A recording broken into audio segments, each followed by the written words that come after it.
अल्हम्दुलिल्लाहि रब्बिल आलमीन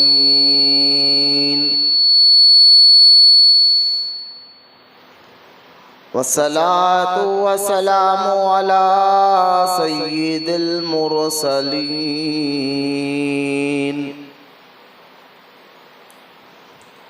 व अला आलिहि व अस्हाबिहि अजमाइन।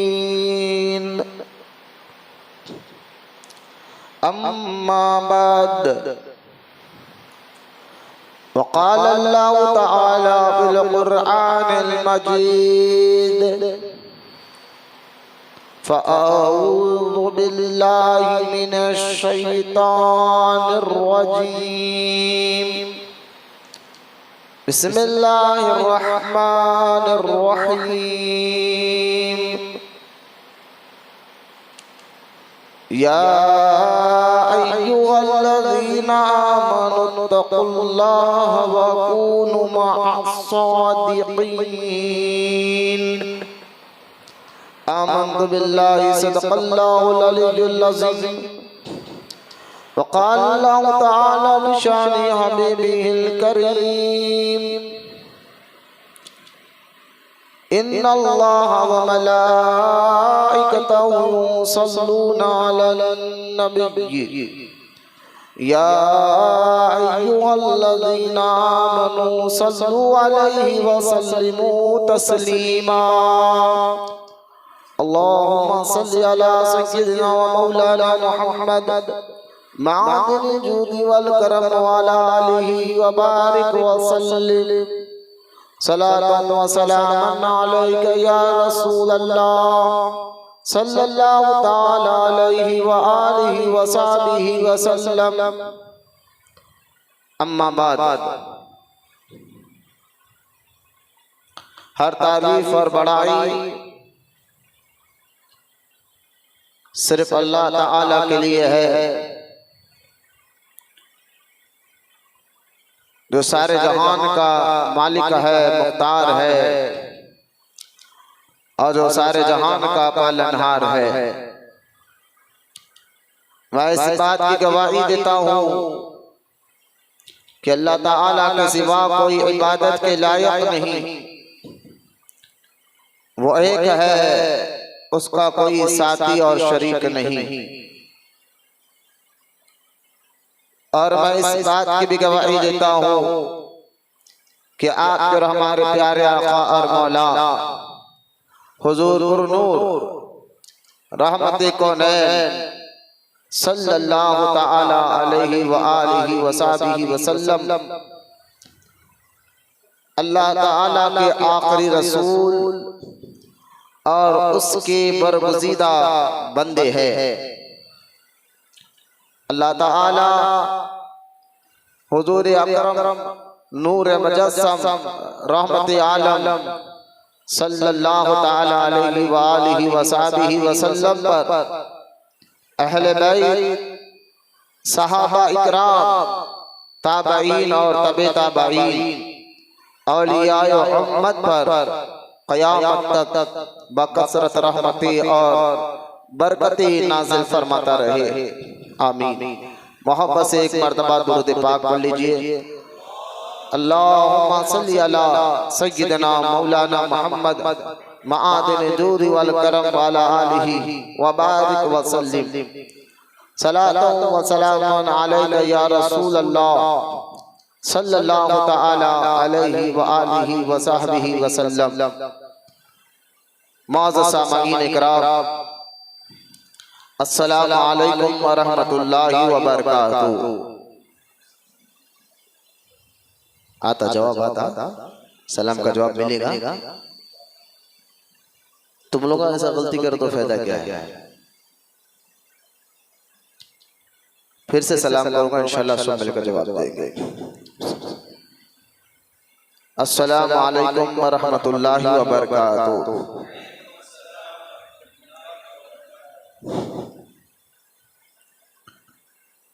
लगातार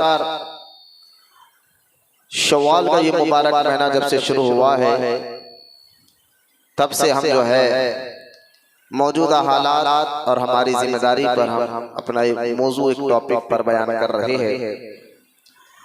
2 जुमा, ये तीसरा जुमा है इस महीने का, 2025 भी चल रहा है।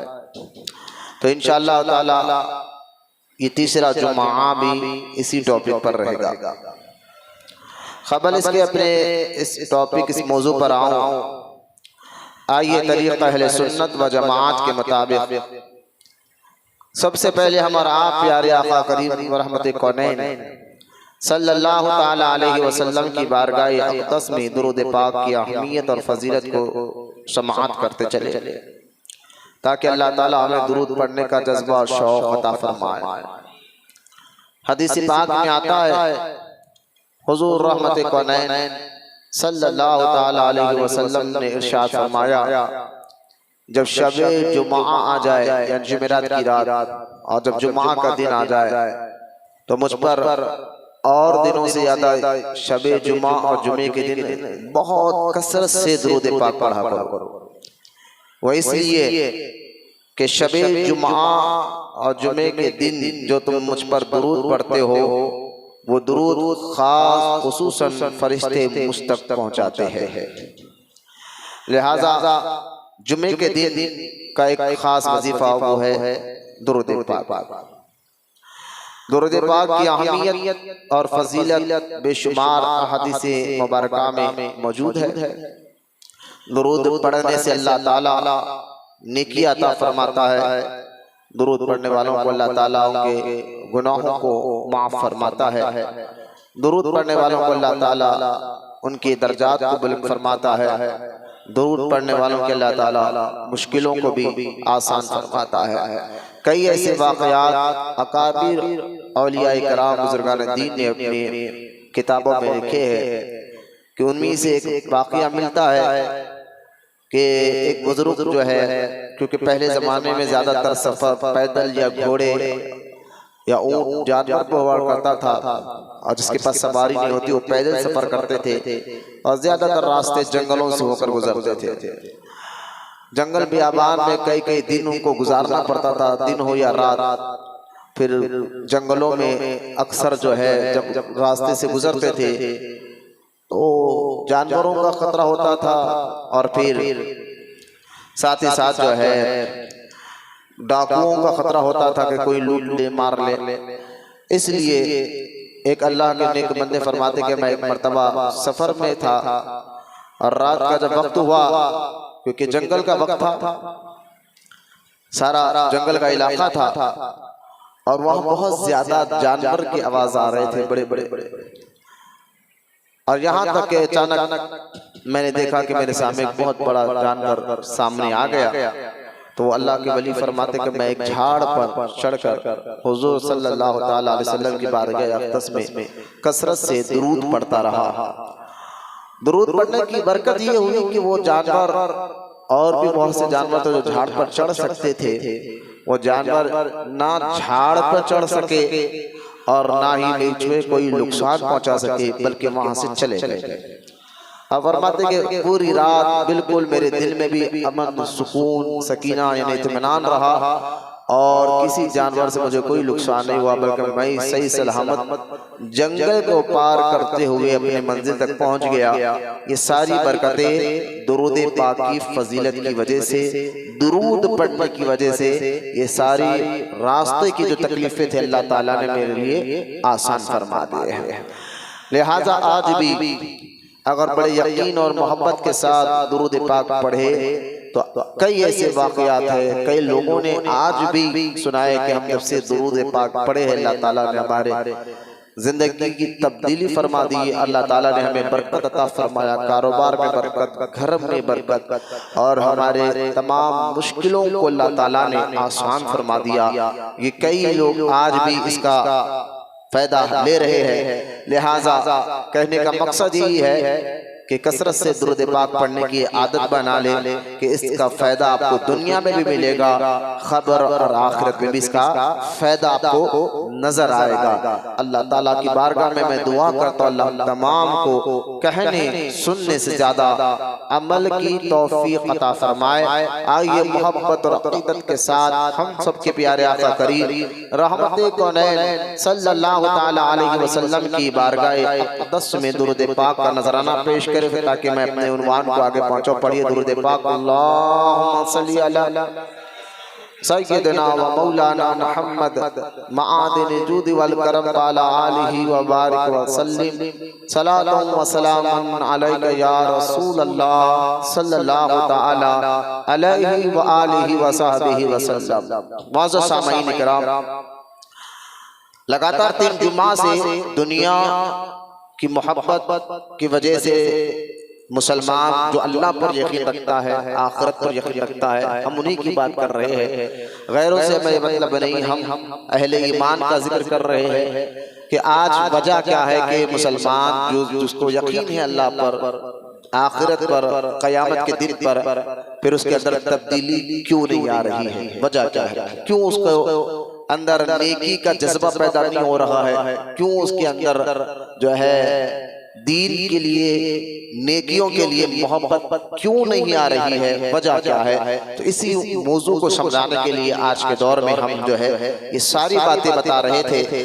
और मैंने इससे पहले भी कहा, जब भी अल्लाह पर यकीन रखने वाले मुसलमान अहले ईमान ने जब भी अल्लाह ताला के फरमान को पीठ पीछे डाल दिया और उसको फरमान को छोड़ा, उसकी इताअत को भूल गए, तो पिछली कौम को आप देख ले, अल्लाह ताला का अजाब फौरन उन पर नाजिल हुआ। किसी पर अल्लाह ताला ने अजाब जो है एक फरिश्ते को भेजा जिसने आकर एक ऐसी चीख मारी कि लोगों के कलेजे फट गए। कुरान में इसका जिक्र मौजूद है। और किसी पर अल्लाह ताला ने ऐसा अजाब भेजा कि वो सारी कौम को अल्लाह ताला ने गर्क कर दिया, डुबा दिया, जैसा कि कुरान में तूफान नूह का जिक्र मौजूद है। किसी पर अल्लाह ताला ने ऐसा अजाब भेजा कि जहां पर आसमान से जो पत्थर बरसे जिसमें कई लोगों की हलाकत हुई। तो ये तमाम वाक़यात कुरान पाक में मौजूद है, जिससे हमें यानी अल्लाह पर यकीन रखने वाले तमाम अहले ईमान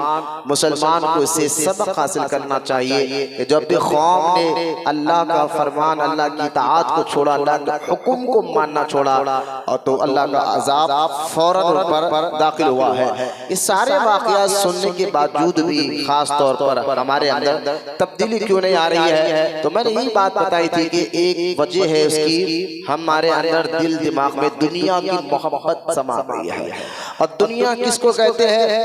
इसका मतलब ये नहीं है कि एक अल्लाह पर यकीन करने वाला, ईमान वाला दुनिया में आकर सिर्फ नमाज ही पढ़ता रहे, जिक्र ही करता रहे, रोजा ही रखते रहे, अल्लाह अल्लाह करते रहे, ये दीन है।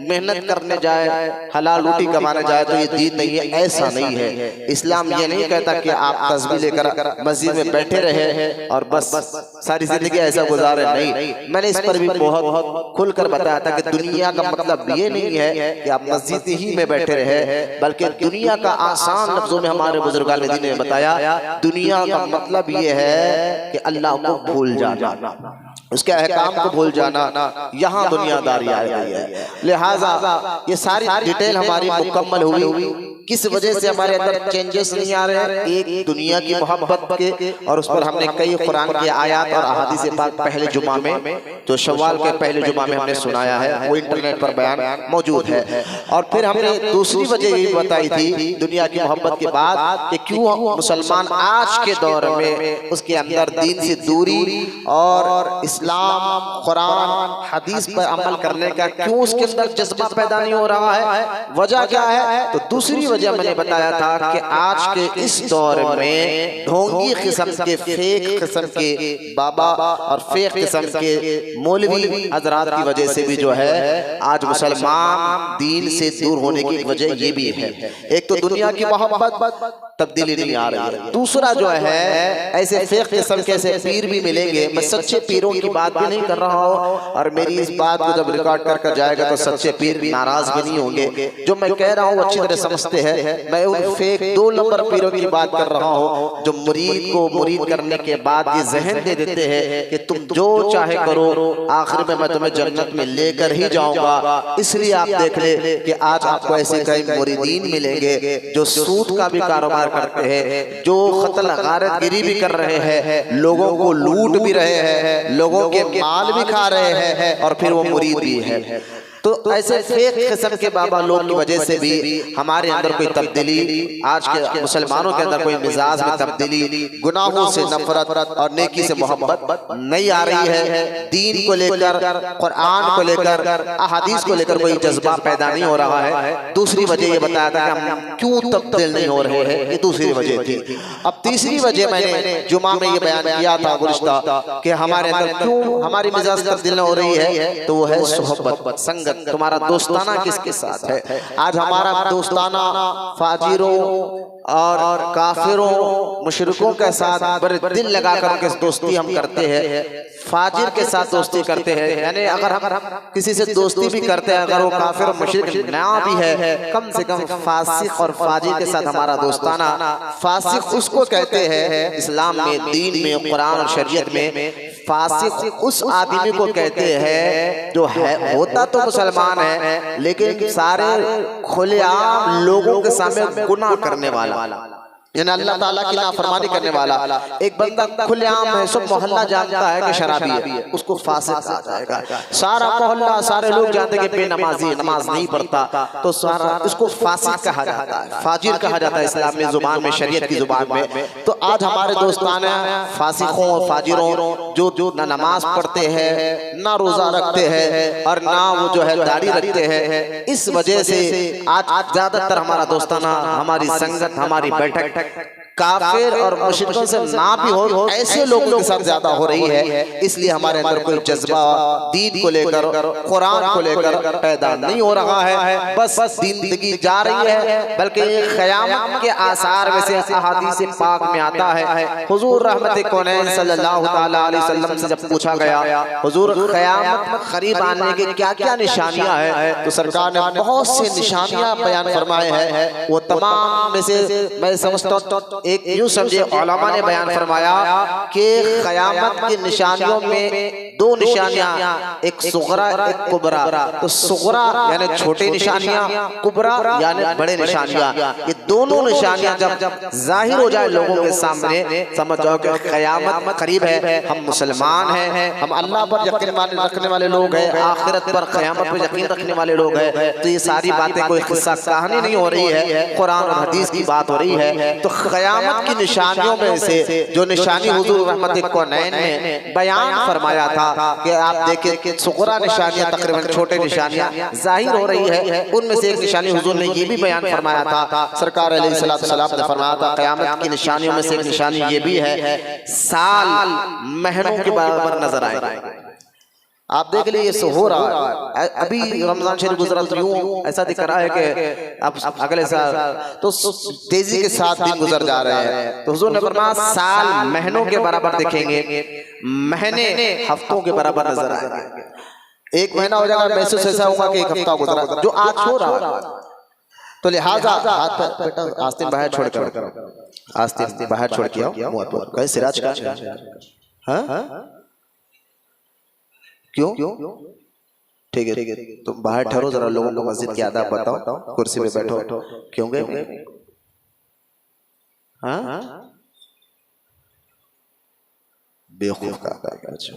ठीक है, दुरूद शरीफ पढ़िए, अल्लाहुम्मा सल्ली अला सय्यिदना मुहम्मद मआदिन जुदी वल करम व अला आलिहि व बारिक व सल्लिम सलातु व सलाम अलैका या रसूलल्लाह सल्लल्लाहु तआला अलैहि वसल्लम। तो मैं हदीस पाक आपको सुना रहा था कि क़यामत की निशानियों में से, कई निशानियों में से जो निशानियां ज़ाहिर हुई, सरकार ने फरमाया साल महीनों के बराबर नजर आएंगे, महीने हफ्तों के बराबर नजर आएंगे। जो हो रहा है, आप अक्सर से मैं समझता हूँ इसका इनकार कोई नहीं कर सकता, जो महसूस कर रहे हैं हम लोग।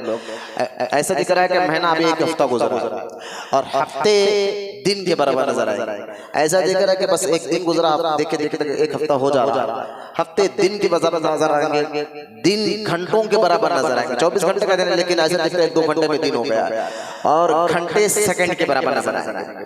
तो ये निशानी भी जाहिर हो गई है। मतलब मैं बताना चाहता हूँ, इतनी तेजी तेजी के साथ जिंदगी गुजर रही है और हम सोच रहे हैं कल से नमाजी बन जाए, हम सोच रहे हैं कि कल से रोजेदार बन जाएंगे, हम सोच रहे हैं कल से नेक काम कर लेंगे, आज थोड़ा ये करेंगे फिर कल से देखेंगे कल से। और पीरे पीरा मीरे मीरा सैयदना शेख अब्दुल कादिर जिलानी गौसे आजम दस्तगीर रज़ी अल्लाह तआला अन्हु से पूछा गया सरकार गौसे आजम से कि हुजूर बंदा कहता है कि कल से नमाज पढ़ लूंगा, आज थोड़ा ये काम कर लो, कल से दाढ़ी रख लूंगा, अभी छोड़ो की उम्र लंबी है और अभी नौजवानी है, लिहाजा आगे चलकर अभी जब बूढ़े होंगे जब दाढ़ी भी रख लूंगा, जब नमाज भी पढ़ लूंगा, फला फला ये कर लूंगा, इसके बारे में आप क्या कहते हैं? तो हजरत गौसे पाक रज़ी अल्लाह तआला अन्हु ने क्या प्यारी बात बताई है। ये बात सारे कादरियों और गौसे पाक के चाहने वालों को याद रखना चाहिए। आज सिर्फ हम इन बुजुर्गान दीन को नियाज, फातिहा और 11वीं तक रख दिए है और करामात तक समझते हैं, लेकिन उनके असल मिजाज और उनके असल खौल और उनके असल फैल और वो कहना क्या चाहते थे वो हमने सुनना समझना छोड़ दिया है। तो खैर हजरत गौसे पाक से जब पूछा गया तो प्यारी बात गौसे आजम ने बयान फरमाई। आप जितने बैठे इसको अगर ज़हन में बिठा ले, मैं समझता हूं तो आपके और मेरे अंदर तब्दीली आएगी इंशाअल्लाह। हुजूर गौसे पाक रज़ी अल्लाह तआला अन्हु फरमाते हैं कि देखो तुम्हारे लिए हर वक्त तुम ये सोचते रहो कि मेरे लिए तुम कल से नमाज पढ़ने का सोच रहे हो या बूढ़ा होने का इंतजार कर रहे हो, तो नहीं, तुम ये सोचो कि मेरे लिए ये आज का जो दिन है यही दिन बाकी है। जब पूछा गया हुजूर ऐसा कैसे, तो गौसे आजम ने क्या प्यारी बात बताई। गौसे आजम ने फरमाया देखो जो गुजर गया है कल और वो वापस आने वाला नहीं, जो गुजर गया है कल वो वापस आने वाला है और आने वाले कल का भरोसा। अब लिहाजा ये जो दिन तुम्हें मिला है कि ये दिन तुम्हारे जिंदगी का आखिरी दिन अगर तुम समझोगे, क्योंकि कल जो गुजरा वो आएगा नहीं और आने वाले कल का भरोसा नहीं। देख लिया अब जिंदगी का क्या भरोसा है, या बैठे बैठे कब आप कितने वाकयात देख रहे हैं कि आज लोग खड़े खड़े धर्म से गिरकर मर रहे हैं, किसी को मेजर अटैक जो भी है। खैर अल्लाह ताला की जानिब से जब मौत का वक्त आता है तो बंदा चले जाता है, लेकिन मौत बोल कर नहीं आती। पहले तो ये वक्त था कि मौत की निशानियां जाहिर होती थी, बड़ा बीमार होता था, बूढ़ा होता था, बाला सफेद होते थे तो मौत के बोलते ना कब्र के गड़े के करीब जाता। अब वो दर नहीं, बस नौजवान के बच्चे देखे धर्म से गिर रहे मर रहे हैं और फिर कत्ल गारदीन के सिलसिले जो चल रहे हैं, अल्लाह की पनाह। तो कर मौत का कोई भरोसा नहीं है। तो गौसे आजम फरमाते कि जो तुम्हारे लिए तुम्हारा जो दिन है इसी दिन को आखिरी दिन समझकर नेक अमल करते रहो। जो गुजर गया कल वो आएगा नहीं और आने वाले कल का भरोसा नहीं है। ये बात अगर हमारे ज़हन में बैठ जाए तो इंशाअल्लाह हमारे मिजाज में तब्दीली आएगी इंशाअल्लाह। ये गौसे पाक रज़ी अल्लाह तआला का कौल मुबारक है। तो खैर आज मैं आपके सामने गुज़िश्ता जुमा मैंने बताया था कि सोहबत के मुतालिक और उसी उन्वान को मुझे आपको समझाना है, लेकिन एक बात मैं समझा कर अपने कुरान की आयत की तरफ मैं आऊँगा। अल्लाह तमाम को इत्मीनान के साथ बैठने की तौफीक अता फरमाए। घंटों बैठना बिठाना मकसद नहीं है, दीन समझाना मकसद है। मैं भी समझूंगा और आप भी समझेंगे। इस्लाह हम दोनों की हो रही है, किसी एक को टारगेट कर कर बोलने का मकसद नहीं है। मकसद सिर्फ और सिर्फ अल्लाह और उसके रसूल की रजा है और आप तमाम को इताअत रसूल की तरफ बुलाना है और आपके अंदर तब्दीली लाना है। वरना कई जुम्मे आए पढ़े चले गए, तब्दीली नहीं आई तो हम समझ जाएंगे कि हमारी मेहनत, खैर हम तो अल्लाह की रजा के लिए एक हैं और आप पर भी मुझे यकीन है कि आप मस्जिद में आए तो आपकी नीयत ये है कि अल्लाह राजी हो जाए और इस नीयत के साथ आएंगे तो इंशाअल्लाह आपके मिजाज में नरमी भी आएगी, दिल में नरमी आएगी और आने वाली बातें भी समझ में आएंगी और सुस्ती काहली खत्म हो जाएगी। भाई सुस्ती काहली को बार बार इसलिए कहता हूँ कि भाई सुस्त मत हो, चेहरे मत उतारो, क्योंकि हदीस में आता है हुजूर सल्लल्लाहु तआला अलैहि वसल्लम ने फरमाया मैं अल्लाह की पनाह मांगता हूँ सुस्ती और काहली से। है ना, सुस्त बंदा ना अल्लाह को पसंद है ना उसके रसूल को पसंद है। सुस्ती काहली ना अल्लाह को पसंद है ना उसके रसूल को पसंद है। ये बात ज़हन में रखिए और आज अपने नफ्स को अपने आप को ये बार बार बोलिए कि तू घंटों घंटों दोस्तों के साथ बैठ जाता है तब ना तो सुस्ती आती है, काहली आती है। क्यों अपने आप पर ये बोले तब्दीली आती है मिजाज में। अपने आप को ये कहे नफ्स को क्यों मस्जिद में बैठा तो क्यों सुस्त हो रहा है। इंशाअल्लाह ये ख्याल आपके दिल में आएगा, सुस्ती चले जाएगी। आप कभी आजमा कर देख ले इंशाअल्लाह, तो आपके अंदर ना बेचैनी रहेंगी ना सुस्ती रहेंगे, क्योंकि हम कुरान पढ़ रहे हैं तो अपने नफ्स को अपने आप को ये कहे कि जब माज़अल्लाह गाने बाजे पर हम धड़कते हैं, जबकि ऐसा करना नहीं चाहिए, तो कुरान में कितना मजा होगा।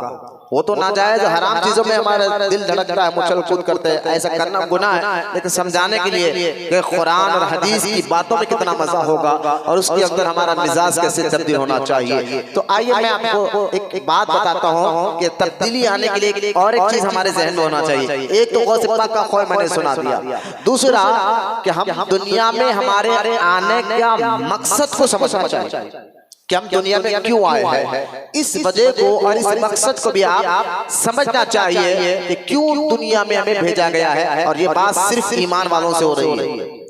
जो खाओ पियो सो जाओ उनकी बात नहीं चल रही है। तो कहते बस पैदा हो गए दुनिया ऐसी चलेगी। जो आजकल इंटरनेट पर दहरी किस्म के लोग जो अल्लाह पर यकीन नहीं रखते, ना दीन और इस्लाम किसी मजहब पर यकीन नहीं रखते, वो कहते कि इंसान खुद ही पैदा हो गया और खुद ही उसकी जिंदगी चलते रहेगी और मर जाएगा, बात खत्म। मैं उनकी बात नहीं कर रहा हूँ, हम अल्लाह पर यकीन करने वाले लोग ईमान वालों से बात कर रहा हूँ, जो हम इस बात की गवाही देते हैं कि अल्लाह के सिवा कोई इबादत के लायक नहीं। और फिर क़यामत के दिन और अल्लाह की बारगाह में हिसाब और किताब के दिन हमें यकीन करना है। तो हमें इस बात पर गौर करना है कि हम दुनिया में आए क्यों है, किस लिए भेजा गया है, वजह क्या है, उसका मकसद क्या है। कुरान पाक में अल्लाह ताला ने इसकी वजह बताते हैं। इंसानों को दुनिया में बना कर क्यों जमीन बनाई, क्यों आसमान बनाया, ये साबीन, ये आसमान, ये पानी, ये हवा, ये सारी चीजें अल्लाह ताला ने इंसान ही के लिए बनाया। पहले ये ज़हन में रखिए कि जमीन क्यों बनाई, तो आप थोड़ा थोड़ा अकल लड़ाए। अगर जमीन बनाई अल्लाह ताला ने इंसानों के लिए, अगर इंसान ना होते और जमीन बनाता तो जमीन का कोई यानी उसको कोई फायदा नहीं है। लेकिन इंसान अगर जमीन ना बनाता तो इंसान रहता कहाँ पर। लिहाजा पता चला कि जमीन अल्लाह ने इंसानों के लिए बनाई ताकि वो रहे, इससे अनाज निकाले, घर बनाए, रह सके। तो जमीन इंसानों के लिए बने। अगर आप देख ले पानी भी अल्लाह ने इंसानों के लिए बनाया। क्यों कि अगर पानी है इंसान नहीं है तो पानी का कोई नुकसान नहीं। लेकिन इंसान है, अगर पानी नहीं रहता तो फिर इंसान जीना मुश्किल हो जाता। तो पता चला कि पानी भी अल्लाह ताला ने इंसान के लिए बनाया। क्योंकि चार चीजें जमीन, पानी, हवा और आग ये इंसान की जरूरत से है। इंसान का इसका ताल्लुक बड़ा है, जरूरत पड़ती है हर जगह चार चीजों की। तो इन चार चीजों पर भी अगर हम गौर करें कि जमीन इंसान के लिए बनाई गई, पानी इंसान के लिए बनाया गया, हवा को देख ले, अगर हवा होती और इंसान ना होता तो हवा को कोई नुकसान नहीं। लेकिन इंसान है और हवा ना होती तो फिर इंसान सांस कैसे लेता। तो पता क्या चला कि हवा भी अल्लाह ने इंसानों के लिए बनाया। आग को देख ले तो आने के मकसद को हम समझेंगे जो हमारे अंदर तब्दीली आएगी। तो लिहाजा आग को देख ले तो अगर आग रहती इंसान नहीं होता तो आग का कोई नुकसान नहीं है। लेकिन अगर इंसान हो और आग ना होती तो फिर कई चीजें इंसान को जीना मुश्किल हो जाता। पता क्या चला ये आग भी अल्लाह ताला ने इंसानों के लिए उसको फायदा पहुंचाने के लिए बनाई है। जमीन इंसान को फायदा पहुंचाने के लिए बनाई है, हवाएं इंसान को फायदा पहुंचाने के लिए बनाई गई है, आग इंसान को फायदा पहुंचाने के लिए बनाई गई है। लिहाजा ये तमाम चीजें पानी हो, हवा हो, जमीन हो, आग हो, ये इंसान को फायदा पहुंचाने के लिए बनाई गई है। थोड़ा अपनी अकल से दौड़ कर आकर बताए फिर इंसान को अल्लाह ने किस लिए बनाया। तो कुरान पाक में अल्लाह ताला ने इसका जवाब देते हैं फरमा के देखो हमने इंसान को यूं ही नहीं बनाया। अगर यूं ही बनाता मिसाल के तौर पर यूं ही बस बन गए तुम खाओ पियो सोते रहो। अगर इस मकसद के लिए इंसान को बनाता कि तुम्हें खाना खाना है और शहवत करना है, अपने ख्वाहिशात पे अमल करना है और जो है बस सोना, आज जिंदगी अच्छे घर में रहे सोते रहो। अगर इसीलिए बनाता, यूं ही बना देता तो मुझे बताइए खाना जो हम खाते हैं हमसे ज्यादा चार पैर का जानवर उसकी ग़िज़ा ज्यादा है। चार पैर के जानवर की ग़िज़ा हमसे ज्यादा है, बैल गाय की। तो फिर अल्लाह ताला चाहता तो अगर इंसान के अलावा सिर्फ जानवर खाने के लिए इंसान बना होता तो हमें क्या भाई, हमसे ज्यादा तो चार पैर का जानवर खा रहा उसको बना देता। और फिर अगर आप समझे शहवत के लिए, शहवत अपनी ख्वाहिशात पूरी करने के लिए हम आए हैं दुनिया में, ये सोच रहे हो तो आपको सुनकर ताज्जुब होगा कि इंसान से ज्यादा शहवत पर अमल मुर्गा करता है। मुर्गा ये बहुत इसके अंदर शहवत होती है। आप कभी पढ़िए, जानवरों पर रिसर्च कर रही है, आप इंटरनेट का दौर है तो आपको पता, हैरान हो जाएंगे आप कि इंसान से ज्यादा ख्वाहिशात शहवत रखने वाला मुर्ग है। तो फिर अल्लाह ताला मुर्गों को बनाया था शहवत के लिए अगर, तो पता चला सिर्फ खाने के लिए हम पैदा नहीं हुए और सिर्फ शहवत के लिए अगर सोने के लिए पैदा हो जाते हैं, सिर्फ सोते रहे तो हमारे से ज्यादा जो जानवर सोता है वो खरगोश है। खरगोश की बड़ी मशहूर है, आपने सुना होगा, उसको पैदा कर देता, सिर्फ सोते रहे। तो मालूम क्या हुआ, इंसान जो है इसलिए पैदा नहीं हुआ कि वो सिर्फ खाते रहे, इसलिए पैदा नहीं हुआ सिर्फ वो शहवत पे अपनी ख्वाहिश पे अमल करते रहे, इसलिए अल्लाह ने पैदा नहीं किया सिर्फ वो सोते रहे, बल्कि अल्लाह ताला ने इंसान को बनाया क्यों, तो कुरान में अल्लाह ताला फरमाता है कि हमने इंसान को यूं ही नहीं बनाया, एक मकसद के तहत बनाया है। मैं सिर्फ तर्जुमे सुना रहा हूँ, आयत अगर पढ़कर सुनाऊंगा तो वक्त लंबा हो जाएगा, तो मुझे तेजी से कुछ बात आपको समझाना है। तो एक मकसद के लिए हमने, कुरान में अल्लाह फरमाता है सूरह नहल में, हमने इंसान को एक मकसद के लिए बनाया है, उस मकसद को ज़हन में रखे। अच्छा, उस मकसद को ज़हन में रखते हुए आगे बढ़े। फिर अल्लाह ताला ने हमने पूछा, या अल्लाह तू ही करम फरमा, इंसान के लिए सारी कायनात तूने बनाई है, जमीन, आसमान, चांद, सूरज, सितारे, ये तमाम इंसान इससे फायदा उठाते हैं, सूरज से फायदा उठाते हैं, चांद तारों से फायदा उठाते हैं, जमीन आसमान से फायदा उठाते हैं, हवा आग से फायदा उठाते हैं, पानी से फायदा उठाते हैं। फिर हम सिर्फ खाने के लिए पैदा नहीं हुए, हम सिर्फ सोने के लिए पैदा नहीं हुए, हम सिर्फ जो है अपनी ख्वाहिश पे अमल करने के लिए पैदा नहीं हुए हैं। तो फिर कुरान में अल्लाह कहता है हमने इंसान को एक मकसद के लिए बनाया है, वो मकसद को ज़हन में रखते हुए हमने कहा, या अल्लाह तू ही बता वो मकसद क्या है। और उस मकसद को आप एक और बात देखें, हम घर से भी निकलते हैं तो कोई मकसद को लेकर निकलते हैं, कभी हमको काम को जाना होता है, कभी हमको दोस्तों से मिलने जाना होता है, कभी रिश्तेदार, कभी नमाज, कोई ना कोई मकसद होता है, यूं ही नहीं निकलते। जब हम घर से बाहर कर रहे हैं तो मकसद के तहत लेकर रहे हैं, तो ये दुनिया में आया तो उसका मकसद क्या है, ये बातों को समझ आए। तो मकसद पर हम अगर जोर डाले तो हमें समझ में आ जाएगा, जो ईमान वाले उनको समझ में अच्छी तरह आ जाएगा हम किस मकसद के लिए आए हैं। तो लेकिन कुरान जो ज़ालिकल किताबु ला रैबा फीह, कुरान में जो अल्लाह फरमाता है इसमें कोई, ये किताब वो है जिसमें कोई शक की बात नहीं है, बल्कि अल्लाह फरमाता है हुदल लिल मुत्तकीन, और एक जगह फरमाता है हुदल लिन्नास। ये कुरान इंसानों को सीधी राह बताने के लिए आया है। तो अब उसी कुरान से हमने पूछा कि अब बता, जब हम किस मकसद के लिए आए हैं, और अल्लाह ताला ने कुरान पाक में फरमाया तुम्हारे पैदा होने का मकसद, कुरान कहता है कि अल्लाह ताला इरशाद फरमाता है कि हमने जिन्नात और इंसान को अपनी इबादत के लिए पैदा फरमाया। अब आप मकसद को समझ जाइए कि हम सिर्फ खाने के लिए नहीं आए हैं, हम सिर्फ सोने, हम ईमान वाले हैं भाई, कुरान हदीस पर यकीन रखने वाले हैं। कुरान तो ये कह रहा है कि हम तुम्हें अल्लाह ताला की इबादत के लिए पैदा फरमाया। अल्लाह ने कहा हमारी इबादत के लिए पैदा फरमाया है। अच्छा, इबादत के लिए पैदा फरमाया है, तो यहाँ से एक बात समझ में आ गई, अल्लाह ताला की इबादत बगैर अल्लाह के पहचान के नहीं हो सकती। मारिफत इलाही यानी अल्लाह की पहचान बंदे के अंदर जितना मजबूत होती रहेगी, वो अपने दीन पर, अपने कुरान हदीस पर उतना मजबूती के साथ वो अमल करने वाला हमें नजर आता है। तो अल्लाह ताला ने हमें मारिफत यानी इबादत जो है अपनी इबादत के पैदा फरमाया है। पहले हम इबादत के एक मतलब को समझ जाइए। दुनिया में आने का मकसद क्या? अल्लाह की इबादत। समझ को क्या है? अल्लाह ताला की इबादत। जब हम इबादत के लिए आए हैं तो हमें ये समझना चाहिए कि इबादत कहते किसको है। जब हम इबादत के लिए पैदा किए गए तो इबादत का मतलब भी हमें समझना होगा, उसका मफहूम भी हमें समझना होगा, ताकि बात आने वाली आसान से तकरीर समझ में आ जाए। तो इबादत का मफहूम, इबादत का मतलब ये है कि बंदा जो है वो रब की बात को मोहब्बत के साथ, खुलूस के साथ, और अल्लाह की मोहब्बत और उसके दिल में अल्लाह ताला की मोहब्बत और अपने दिल में जो है उसकी मोहब्बत को रखते हुए खुलूस के साथ उसके हुक्म पे अमल करने का नाम इबादत है। इबादत का मतलब क्या है? अल्लाह के हुक्म पर खुलूस से दिल के साथ, बगैर तनाव हुए, बगैर बेजार हुए, मोहब्बत के साथ। देखो जब बंदा मोहब्बत आती है बंदे के दिल में, तो फिर मोहब्बत जिससे वो करता है उसकी कोई बात उसको गलत लगती ही नहीं।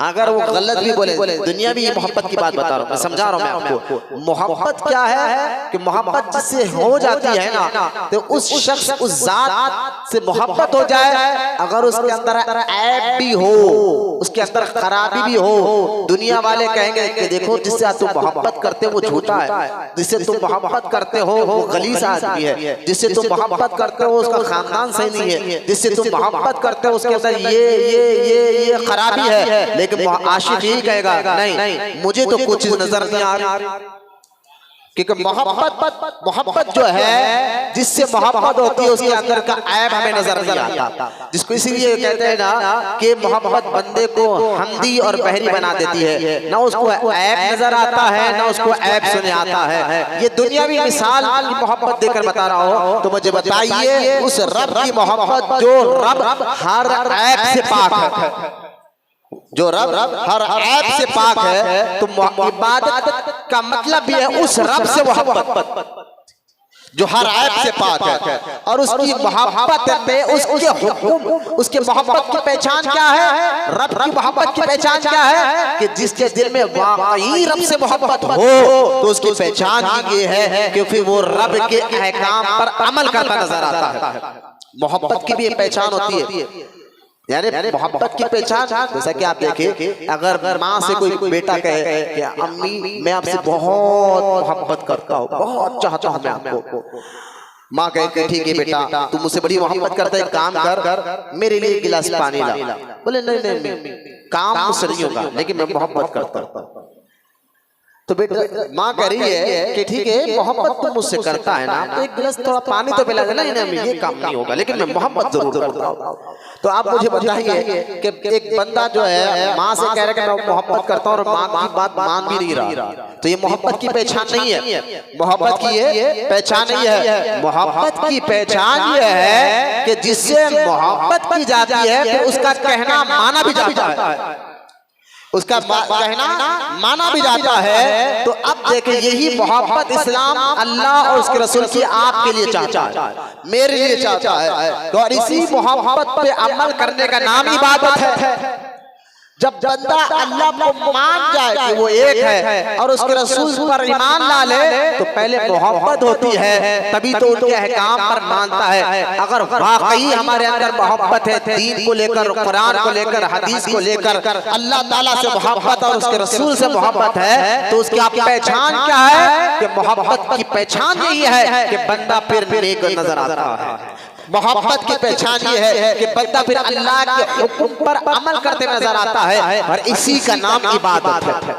और कुरान क्या कहता है अल्लाह ताला कुरान में कि हमने इंसानों को अपनी इबादत के लिए पैदा करवाया, हमने इंसानों को अपनी इबादत के लिए पैदा करवाया है। तो अब देखें कि अल्लाह ताला की मारिफत और पहचान हासिल होगी तो मोहब्बत पैदा होगी, और मोहब्बत पैदा होगी तो फिर बंदा अल्लाह के हुक्म पर। देखिए मोहब्बत जब होती ना, मोहब्बत जिससे होती है फिर वो मोहब्बत की एक और बात अलामत मैं बताऊं कि एक तो मैंने बता दिया कि मोहब्बत जिससे होती है फिर बंदा उनके हुक्म पे चलता है, उसकी बातों को मानता है और उसकी पहचान ये है। और एक बात मैं आपको बता दूं कि अगर जब मोहब्बत हो जाए ना तो फिर बंदे को मुश्किल नजर नहीं आती कोई भी काम, है ना, जिससे आप मोहब्बत करते हैं और वो यहाँ से 1000 किलोमीटर दूर है, ना आपके पास गाड़ी है ना आपके पास कोई ऐसा जरिया, लेकिन फिर भी आप क्या करते हैं अपने महबूब से मिलने के लिए सफर में जितनी भी मुश्किलें आए हैं आप इंतजाम करते हैं, सब्र करते हैं, यानी उसको तकलीफें आप उसको पूछे यार इतनी तकलीफ क्यों उठा रहा है, कहीं की तकलीफ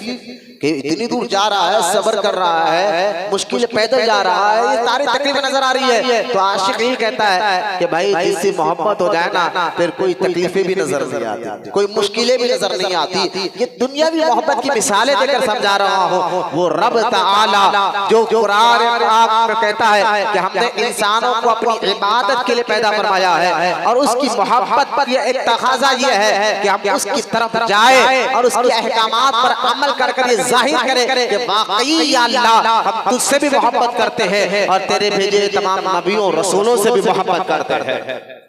ये सारी बातें याद रख ले आप कि हम आज लोग समझते हैं कि दीन क्या है, बोले ये तो सिर्फ मौलवियों का काम है अमल करना, इस्लाम पे अमल करना सिर्फ आज तो जहन बन गया है क्योंकि हमारी संगत सही नहीं है, दोस्ताना सही नहीं है। हम समझ रहे हैं कि आज देखिए हर कोई मेहनत मशक्कत करता है ना, अगर मेहनत मशक्कत करता है उसको उसका फल मिलता है।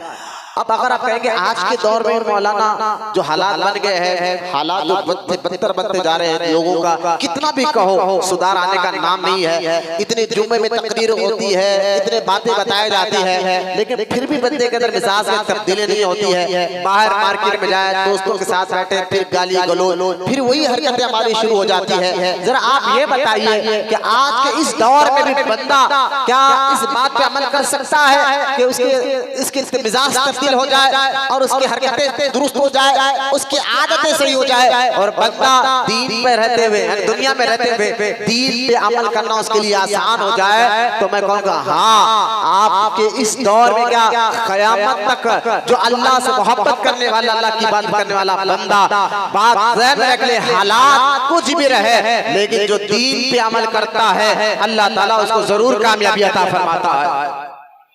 उसकी एक मिसाल हदीस पाक से मैं आपको देता हूँ। अल्लाह के रसूल सल्लल्लाहु कुरान पाक में भी सूरह मुजादला में एक आयत मुबारक है। अल्लाह ताला इरशाद फरमाता है जो हमारे लिए, जो अल्लाह के लिए, गौर करें, अल्लाह फरमाता है कुरान में जो हमारे लिए यानी अल्लाह के लिए, हमारे लिए कोशिश करता है कि हम तकाए, अल्लाह फरमाता है फिर हम उसके लिए रास्तों को आसान कर देते हैं। वो कुदरत वाला इन्नल्लाह अला कुल्ली शैइन कदीर। कभी आप कदम तो बड़ा ही तो सही ना कि आप यार नियत तो करे कि आज के बाद मैं छोटे दोस्तों की दोस्ती छोड़ूंगा, मैं आज के बाद ये जो रील फिल्में ड्रामे के जरिए हमारा जहन गंदा इसको देखना छोड़ूंगा, मेरे रब की तरफ तवज्जो करूंगा। बंदा आम बंदा भी जब अपनी तवज्जो अपनी सोच को रब की तरफ करता है, कोशिश करता है, हालात को नहीं देखता, तो अल्लाह कुरान में फरमाता जो मेरे लिए मेरी तरफ आने के लिए कोशिश करता है मैं उसके रास्तों को आसान फरमा देता हूँ।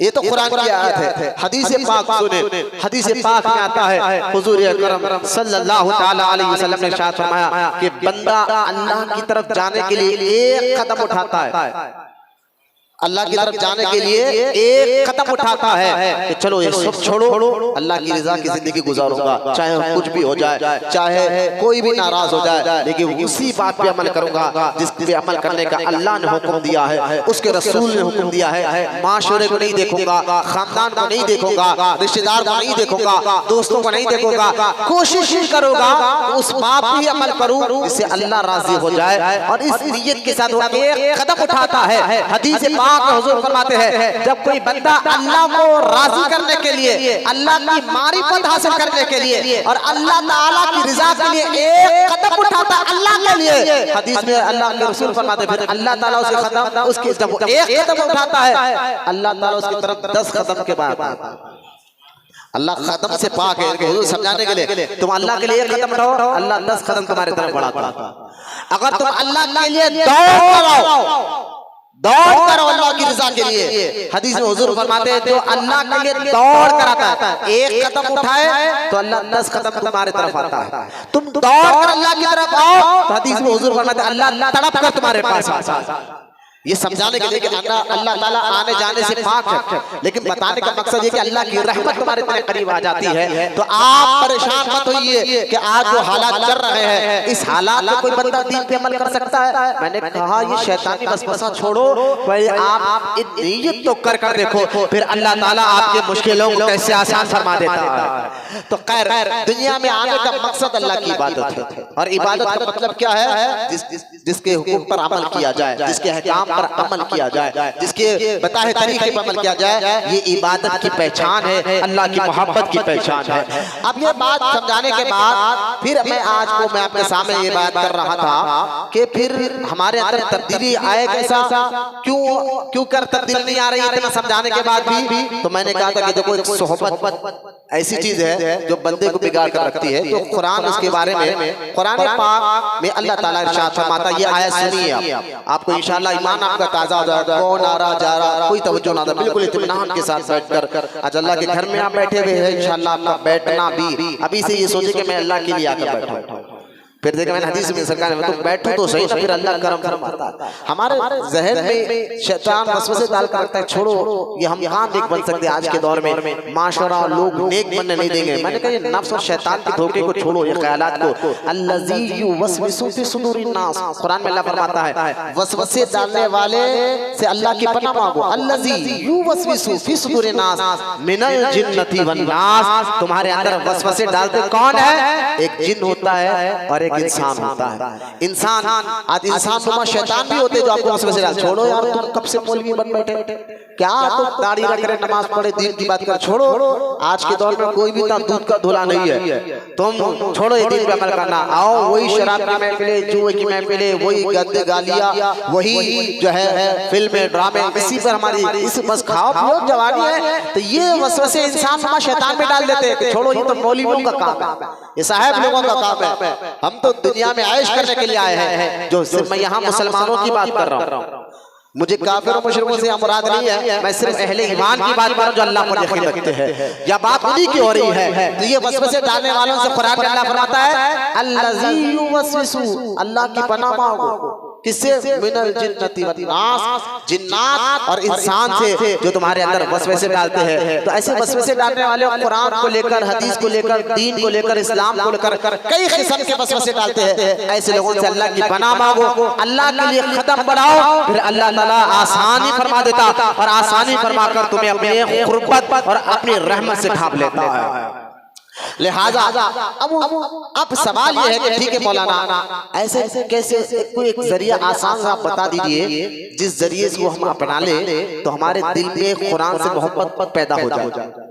कोई ऐसा जरिया बता दीजिए कि हम उस जरिए को अगर अपना ले तो हमारे अंदर गुनाहों से नफरत पैदा हो जाए। कोई ऐसा जरिया बता दीजिए जिस जरिए को हम आसान हो, जरिया भी आसान हो, और आप बता दीजिए तो उस जरिए पे हम अमल करेंगे तो हमारे दिल में अल्लाह की मोहब्बत पैदा होगी, रसूल की मोहब्बत पैदा होगी, दीन की मोहब्बत पैदा होगी, कुरान की मोहब्बत पैदा होगी, हदीस की मोहब्बत पैदा होगी, नेकियों से मोहब्बत पैदा होगी, गुनाहों से नफरत होगी, मस्जिद में दिल लगेगा, नमाजों में दिल लगेगा, कुरान पढ़ने में दिल लगेगा।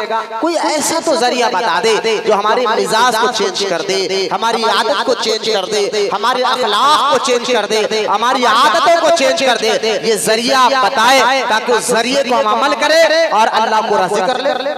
लेकिन जरिया आसान हो तो अब आसान जरिया मैं आपको बता रहा हूँ। इस जरिए पे आप तमाम बैठेंगे ना तो ये मस्जिद में बैठना भी आपके लिए आसान हो जाएगा इंशाअल्लाह। जो हमारा नफ्स, हमारा शैतान कहता है बहुत लंबा बैठा रहे हैं, ये ख्याल भी आना बंद हो जाएगा, दिल लगेगा मस्जिद में इंशाअल्लाह। आज ये अपने नफ्स को कहना 3 घंटे की मूवी देखता है जब परेशान नहीं होता, और अल्लाह के घर में 2 घंटे बैठे तो क्यों परेशान हो रहा है? ये ख्याल आएगा तो शैतान फौरन कमजोर हो जाएगा, शैतानी वसवसे फौरन कमजोर हो जाएंगे। तो खैर आज में उस जरिए को अपनाना होगा जिन जरियों से हमारे दिल में अल्लाह रसूल की मोहब्बत में इजाफा होता हो, अल्लाह रसूल की मोहब्बत में इजाफा होता हो। वो जरिए क्या है? तो कुरान से पूछे। अब कुरान कहता है, अल्लाह ताला इरशाद फरमाता है वकूनू मअस सादिकीन, ए ईमान वालो अल्लाह ताला से डरो अगर तुम ये चाहते हो तुम्हारा ईमान, तुम्हारा अमल मजबूत हो पहाड़ की तरह।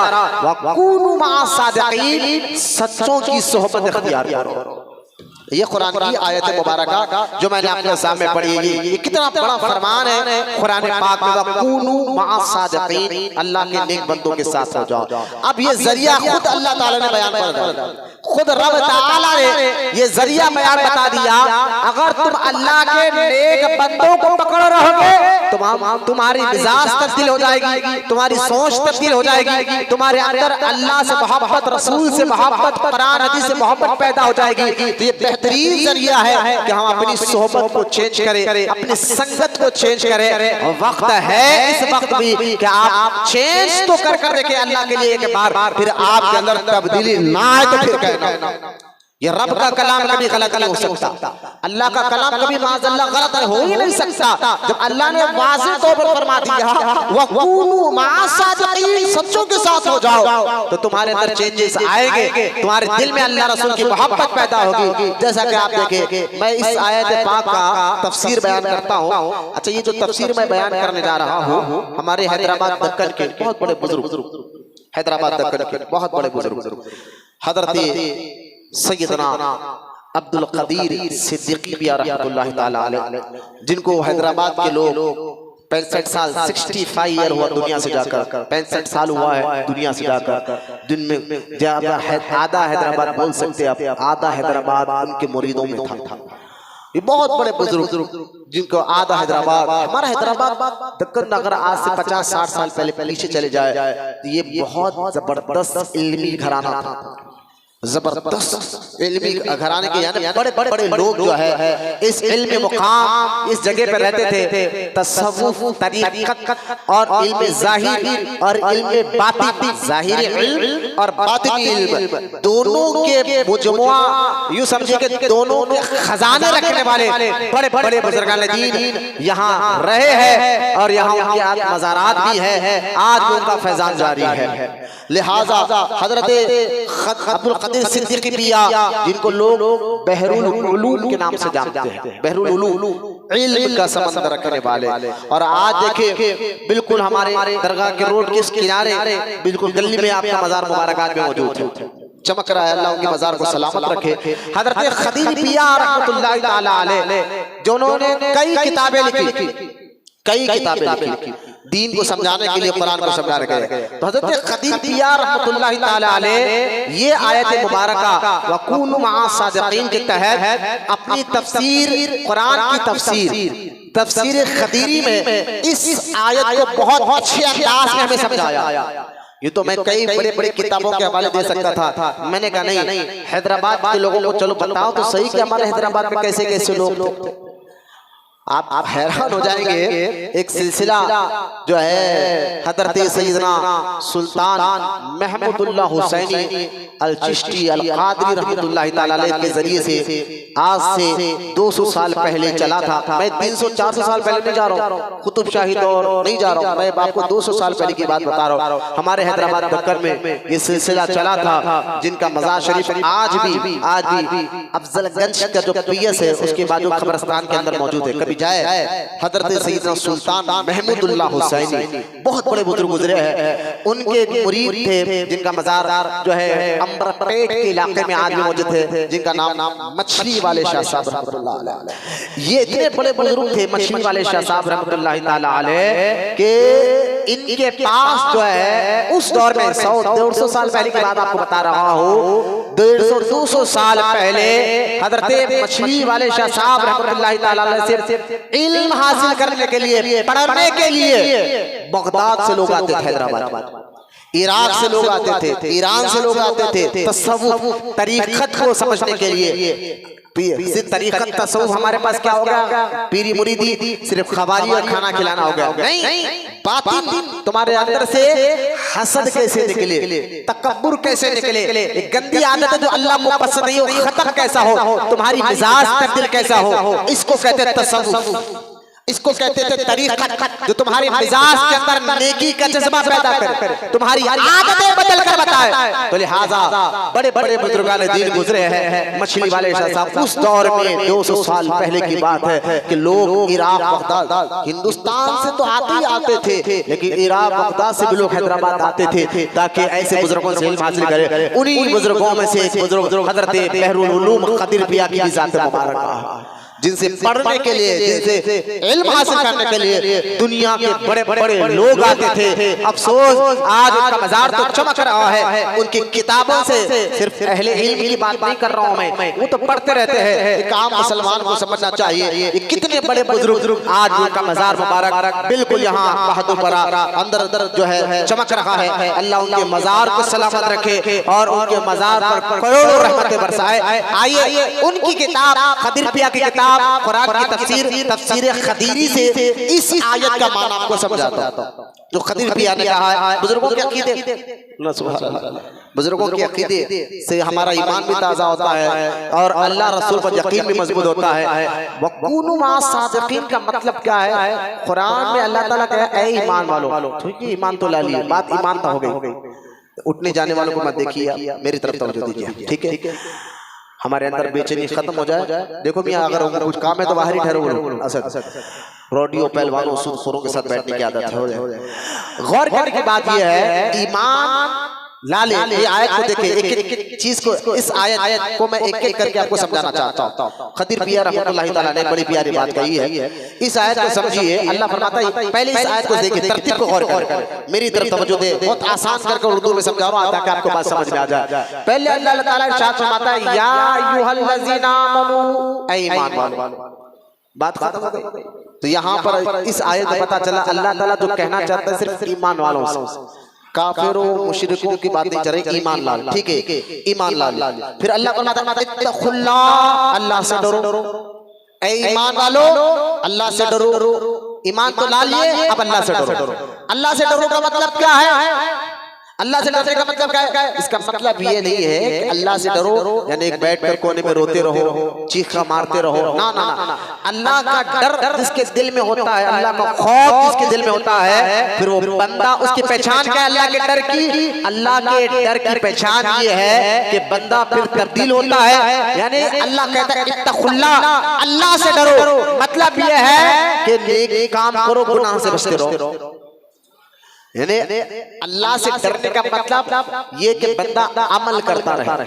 जैसे कि देखिए, डर अपना काम कराता है। डर क्या है? किसी चीज का आपको डर हो तो डर हो तो डर अपना काम भी कराता है। मतलब नहीं समझे? आप देखिए, एक बंदा 3-4 दिन का सफर करके, आपका कोई दोस्त रिश्तेदार आपसे मिलने आया और कहीं बहुत थके हुआ हो, कई दिन उसको नींद नहीं हुई, आपसे मुलाकात करने के लिए आया, आपने कहा ठीक है इतनी दूर से आए हो, ये कमरे में कुछ देर आराम कर लो, थोड़ा सो जाओ, उसके बाद जो है हम बात करेंगे। आपने उस बंदे को जो है एक कमरा दे दिया और कमरा देते जाके पलंग पे आप ये सो जाइए और दरवाजा लगाते लगाते समझिए डर क्या करता है, खौफ, डर क्या करता है। मैं समझाने के लिए मिसाल दे रहा हूँ कि आपने कमरा लगाते लगाते कहा कि भाई सो तो जाओ आप, लेकिन ये कमरे के अंदर एक सुराख दिख रहा है। बोले हाँ, इस सुराख में से कभी सांप बाहर आता है, कभी कभी आता है, रोज नहीं आता, कभी कभी बाहर आता है। ये कहकर आप दरवाजा लगा लीजिए। अब मुझे बताइए, वो 4-5 दिन का थके हुआ, रात भर सोया नहीं है, क्या उसको नींद आएगी?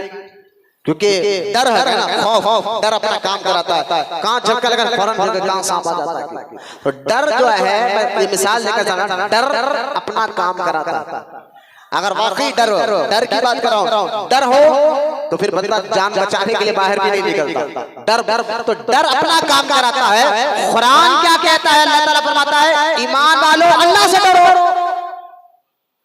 अल्लाह से डरने का मतलब क्या? फिर डर अपना का, जिसके दिल में वाकई अल्लाह से डर हो, आपके दिल में अल्लाह का डर है इसलिए आप मस्जिद में बैठे हुए, ये पहचान है। आपके दिल में अल्लाह का खौफ इसलिए आप नमाज की पाबंदी कर रहे हैं। आपके दिल में अल्लाह का खौफ है, फिर आप जो है नमाज, इबादत, रोजा और मार्केट में भी हो तो किसी को धोखा नहीं दे रहे। क्यों? अल्लाह का डर आपके दिल में। तो डर अपना काम लेता है, डर अपना काम कराता है। कुरान में अल्लाह फरमाता है, ऐ ईमान वालों अल्लाह से डरो।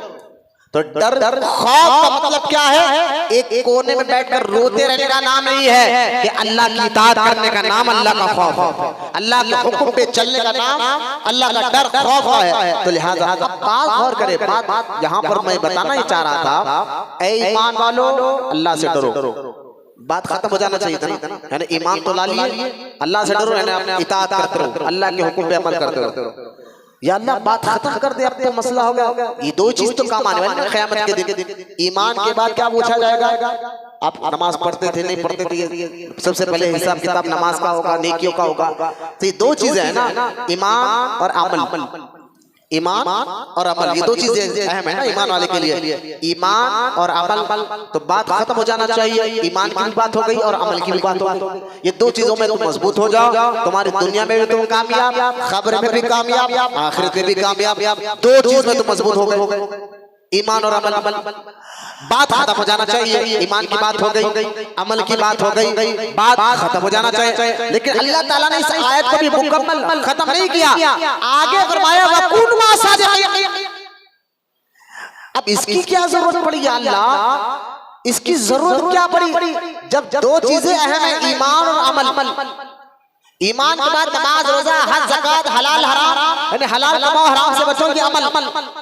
जब दो चीजें हम ले लिए तो फिर भी अल्लाह कह रहा नहीं, आप मेरे शख्सों के साथ रहा करो।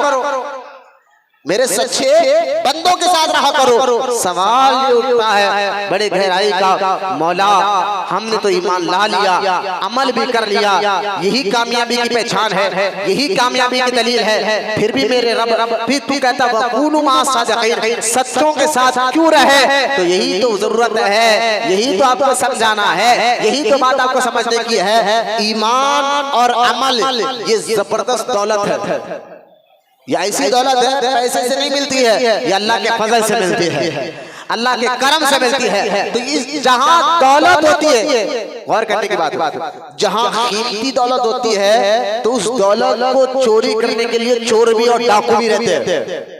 जहां कीमती दौलत हो तो समझ जाए कि आपके ऊपर चोर नजर रखे हुए हैं, आपके पास कीमती दौलत है तो समझ जाइए डाकू आप पर नजर रखे हुए हैं। तो हम क्या करते हैं, कीमती दौलत को चोरों से बचाने के लिए, डाकुओं से बचाने के लिए, समझाने की एक मिसाल कि हम उसको या तो बैंक में महफूज रख सकते हैं ताकि माल हमारा चोरी ना हो, कोई डाकू लूट ना ले, या तो बैंक में या तो तिजोरी में या तो छुपा कर रखते हैं। दौलत क्यों छुपाते हैं? ताकि चोरी ना हो, ताकि जो है कोई डाका ना डाले, इसलिए खास जगह तिजोरी में या बैंक में उठा कर रखते हैं। तो ईमान और अमल दौलत से भी ज्यादा कीमती चीज है, ईमान और अमल दौलत से भी ज्यादा कीमती चीज है। लिहाजा अगर दुरूद शरीफ पढ़िए, अगर आप में से किसी को अभी भी उठ के जाना है तो चले जाइए, लेकिन बड़ी मेहरबानी अपने, यही हाल, यही बच्चों का हाल है हमारे। इन लोगों को जो है मार्केट में बैठने के लिए आसान है, होटलों में बैठने के लिए इनके लिए आसान है। 4-4 घंटे होटलों में सूदखोरों पहलवानों के साथ बैठने के लिए तैयार है, मस्जिद में पता नहीं, अजीब सी एक बेचैनी, इतना सुनने के बाद भी तब्दीली नहीं। नजर इधर रखो, सामने कौन आ रहा जा रहा उधर मत देखिए, मेरी तरफ देखिए। अल्लाह हम सबको देखिए, मेरा बिठाने का मकसद अल्लाह की रजा है, आप समझिए बात को। लिहाजा ईमान और अमल एक ऐसी दौलत है जो डाकू आपके ईमान और अकीदे को उड़ाना चाहते हैं। तो अल्लाह फरमाता है अब ये दौलत तुम हासिल कर लिए, ईमान और अमल, अब क्या करो, वकूनू मा सादिकीन, अल्लाह के नेक बंदों के साथ रहो ताकि उनके जरिए से तुम्हारा ईमान भी महफूज रहे, तुम्हारा अमल भी महफूज रहे। आप समझे अल्लाह के नेक बंदे, क्योंकि अब नबी क़यामत तक कोई आने वाले नहीं है, लेकिन वली आते रहे, अल्लाह के नेक और महबूब बंदे आते रहेंगे, उनके जरिए से तुम्हारा ईमान भी मजबूत रहेगा। और अगर कोई वहां भी आकर बोले फातिहा दिलाना कहाँ लिखा हुआ है, कोई वहां भी आकर आपको बोले दरगाह जाना कहाँ लिखा हुआ है, कोई वहां भी आकर आपको बोले कि ये काम कहाँ है, ये काम कहाँ है, तो उसको कहना तू खामोश रहे, ये काम गौसे पाक करते थे या नहीं करते थे?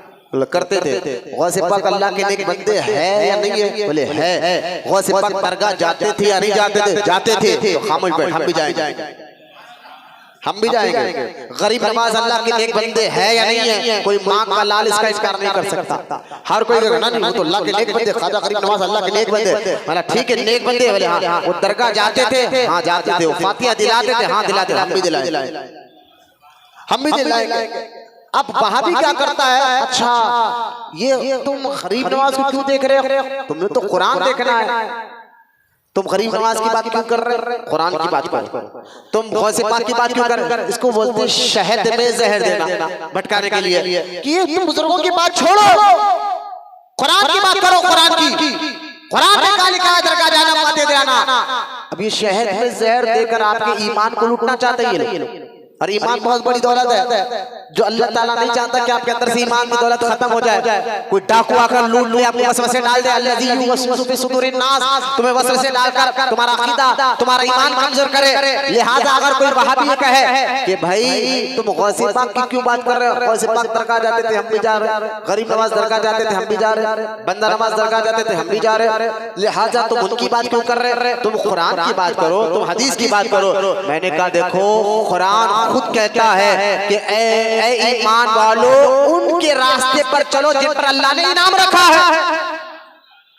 सूरह फातिहा में आप क्या पढ़ते हैं? सिरातल लज़ीना अनअमता अलैहिम।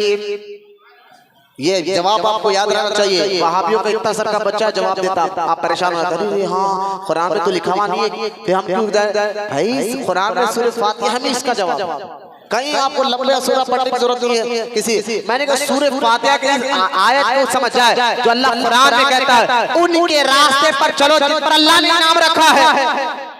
तो गौसे पाक अल्लाह के नेक बंदे कोई माँ का लाल इनकार नहीं कर सकता, गरीब नवाज अल्लाह के नेक बंदे कोई माँ का लाल इनकार नहीं कर सकता, बंदा नवाज अल्लाह के नेक बंदे कोई माँ का लाल इनकार नहीं कर सकता। तो ये बुजुर्गान दीन दरगाहों को भी जाते थे, फातिहा भी दिलाते थे और अल्लाह के नेक बंदों से मदद भी मांगा करते थे। लिहाजा आप इसलिए पता चला वकूनु मा सदिकीन, सच्चों के साथ, ताकि तुम्हारा ईमान भी मजबूत रहे और तुम्हारा अमल भी मजबूत रहे। हजरत अब्दुल कदीर सिद्दीकी पिया की बात मैं कर रहा था, तो कदीर पिया ने इस आयत का माना तफसीर में क्या लिखा, अब कदीर पिया की बात मैं पढ़ रहा हूँ, अल्लाह के वली की बात आपको पढ़ रहा हूँ। अब्दुल कदीर सिद्दीकी पिया रहमतुल्लाहि ताला अलैह, जिनको बहरुल उलूम, हैदराबाद के लोगों ने ये लक़ब से याद नहीं किया, जरा ये भी सुन लीजिए, बहरुल उलूम, इल्म का संबंध रखने वाला, ये लक़ब आप समझ रहे होंगे कि कदीर पिया को उनके मुरीदों ने दिया। आप ये समझ रहे होंगे बहरुल उलूम का लक़ब कदीर पिया को उस दौर के हैदराबाद के उलमा ने दिया, नहीं। इसी तरह जैसा आला हजरत को लोग कहते हैं कि तुमने इमाम अहमद रजा को आला हजरत क्यों कहते हो, तो लोग समझते हैं कि इमाम अहमद रजा को आला हजरत उनके मुरीदों ने कहकर पुकारा है, उनके शागिर्दों ने कहकर पुकारा है, ये उनके मुरीद अकीदत में पुकार लेते थे। एक झूठ माना जाता है इमाम अहमद रजा को आला हजरत कहने वाले ना आपके मुरीद थे और ना आपके मुतकीद थे, बल्कि सबसे पहले आला हजरत पुकारने वाले मक्के के उलमा थे। आपकी इल्मी सलाहियत को देखकर मक्के के उलमा ने आपको कहा ये सिर्फ हजरत नहीं आला हजरत है। तो इसी तरह खदीर पिया रहमतुल्लाहि ताला अलैह को बहरुल उलूम ना आपके मुरीदों ने कहकर पुकारा, ना आपके शागिर्दों ने कहकर पुकारा।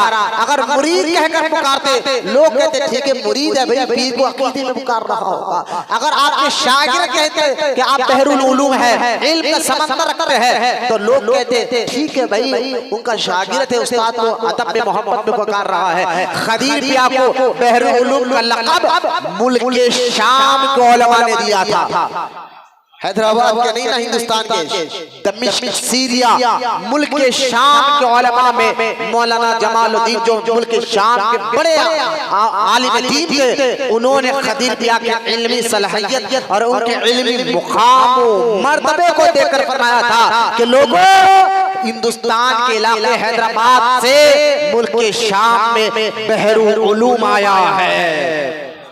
ये लक़ब था कदीर पिया का, बहरुल उलूम। हज़रत कदीर पिया रहमतुल्लाहि ताला अलैह के करामात। तो आप कदीर पिया इस आयत का तर्जुमा मैं आपको तफसीर सुना रहा हूँ। तफसीर कदीरी में हज़रत कदीर पिया फरमाते हैं कि ये आयत के मैंने वकूनु मा सदिकीन का मतलब सुनाते फरमाते मुसलमानों, अब सुनिए कदीर पिया के लफ्ज़ है, मुसलमानों जरा इस आयत पे गौर करो। कदीर पिया कह रहे हैं इस आयत पर गौर करो। अल्लाह कहता है सादिकीन के साथ रहना फर्ज है। अल्लाह कह रहा है ईमान लाए अमल करे, अब अच्छों के साथ रहना तुम्हारे लिए क्या है? जैसा 5 टाइम की नमाज़ क्या है आपके लिए, ऐसा आपके लिए क्या है?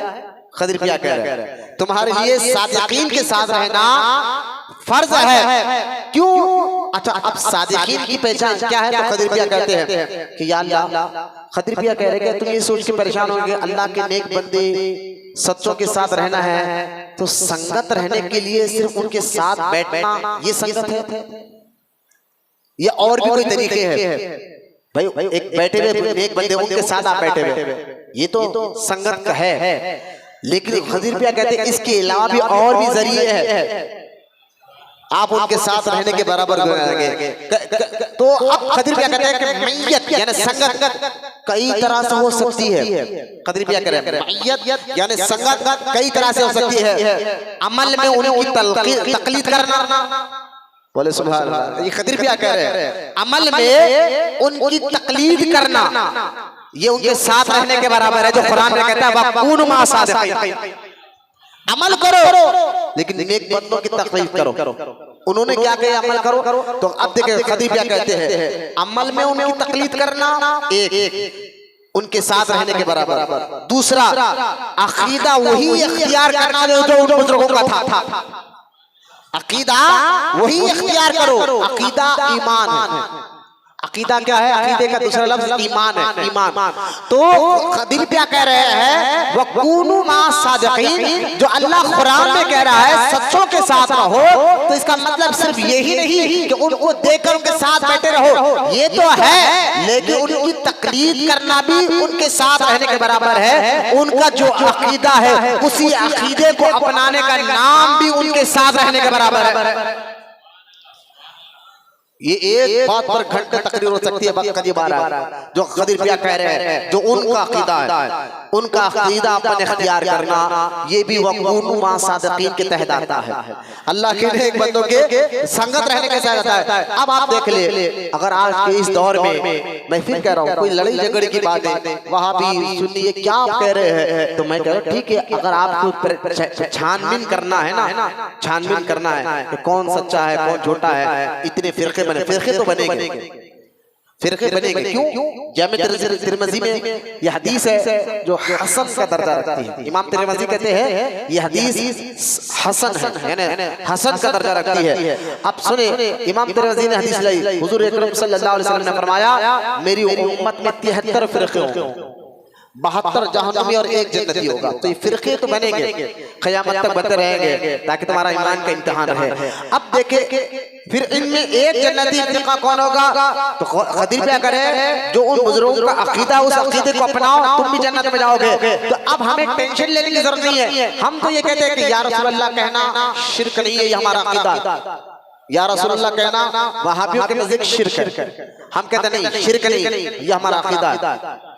इसी तरह फातिहा दिलाना वहां भी नाजायज और हराम है, हम कहते नहीं, ये हमारे लिए हमारा अकीदा है। तो आप परेशान मत होइए, आप इन बुजुर्गाने दीन की जिंदगी को पढ़िए, गौसे पाक की जिंदगी को पढ़िए, गरीब नवाज की जिंदगी को पढ़िए, तो आपको पता चलेगा कि हुजूर गौसे पाक रज़ी अल्लाह तआला अन्हु फरमाते हैं कि जो मेरा मुरीद, हुजूर तो दूर की बात है, अल्लाह के रसूल तो बहुत आला मकाम पर है। गौसे आजम का ये फरमान पूरे मोतबर किताबों में आज भी मौजूद है। गौसे आजम फरमाते हैं मेरा मुरीद, मेरा चाहने वाला, जो मेरे सिलसिले में क़यामत तक मेरे सिलसिले में आते रहे, मेरा सिलसिले का मुरीद कहीं पर भी दुनिया में मुश्किल में आ जाए, परेशानी में फंस जाए, तकलीफ में फंस जाए, अगर वो मुझे मदद के लिए पुकारे, अगर वो मुझे मदद के लिए पुकारे तो मैं उसकी मदद करता हूँ। अगर गौसे पाक को इल्म नहीं था कि मदद सिर्फ अल्लाह करता, गौसे आज़म तो कहता मैं उसकी मदद करता हूँ। हम यही तो अकीदा बताते हैं बुजुर्गों का कि अल्लाह ही हकीकी मदद करने वाला है, लेकिन अल्लाह ने जरिए बना दिए हैं। हकीकी मददगार कौन है?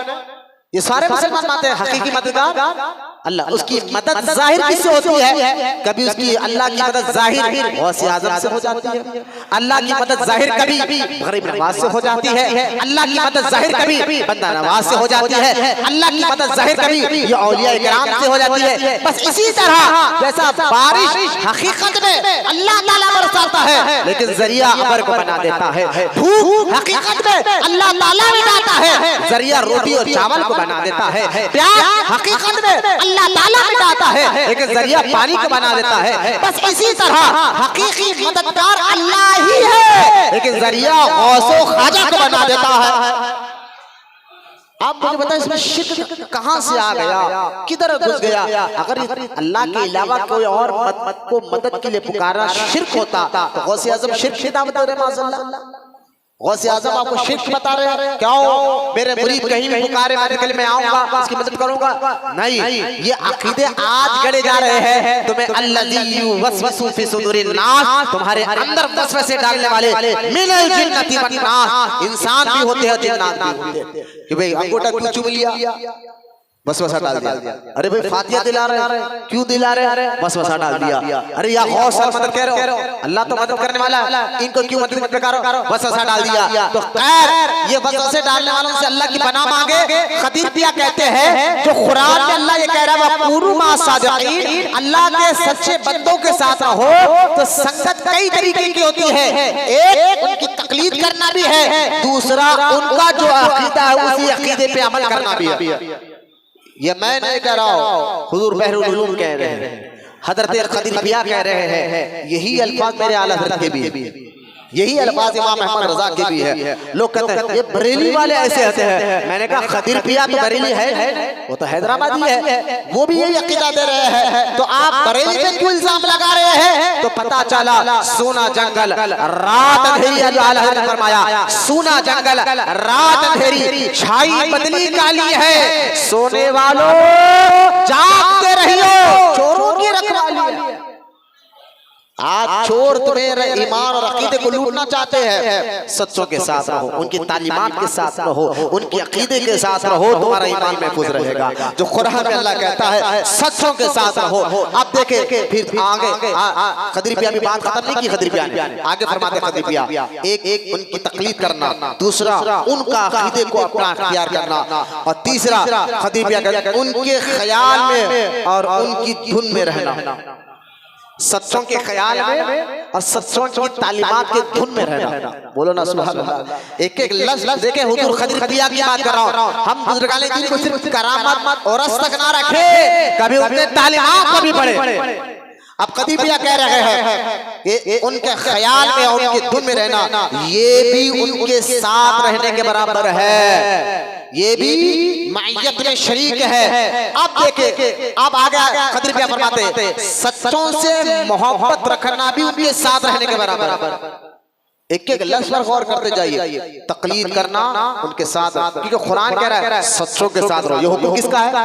अल्लाह ताला का। अब सच्चों के साथ रहने का मतलब क्या है? तो खदीर पिया कहते हैं अगर कोई अल्लाह का नेक बंदा मिल जाए ज़ाहिरी जिंदगी में, उनके साथ रहना तो अच्छी बात है, लेकिन अगर उनके बताए रास्ते पर चलना भी उनके साथ रहने के बराबर है, उनके अकीदे को अपनाना भी उनके साथ रहने के बराबर है, बल्कि उनके ख्याल से मोहब्बत में रहना भी उनके साथ रहने के बराबर है।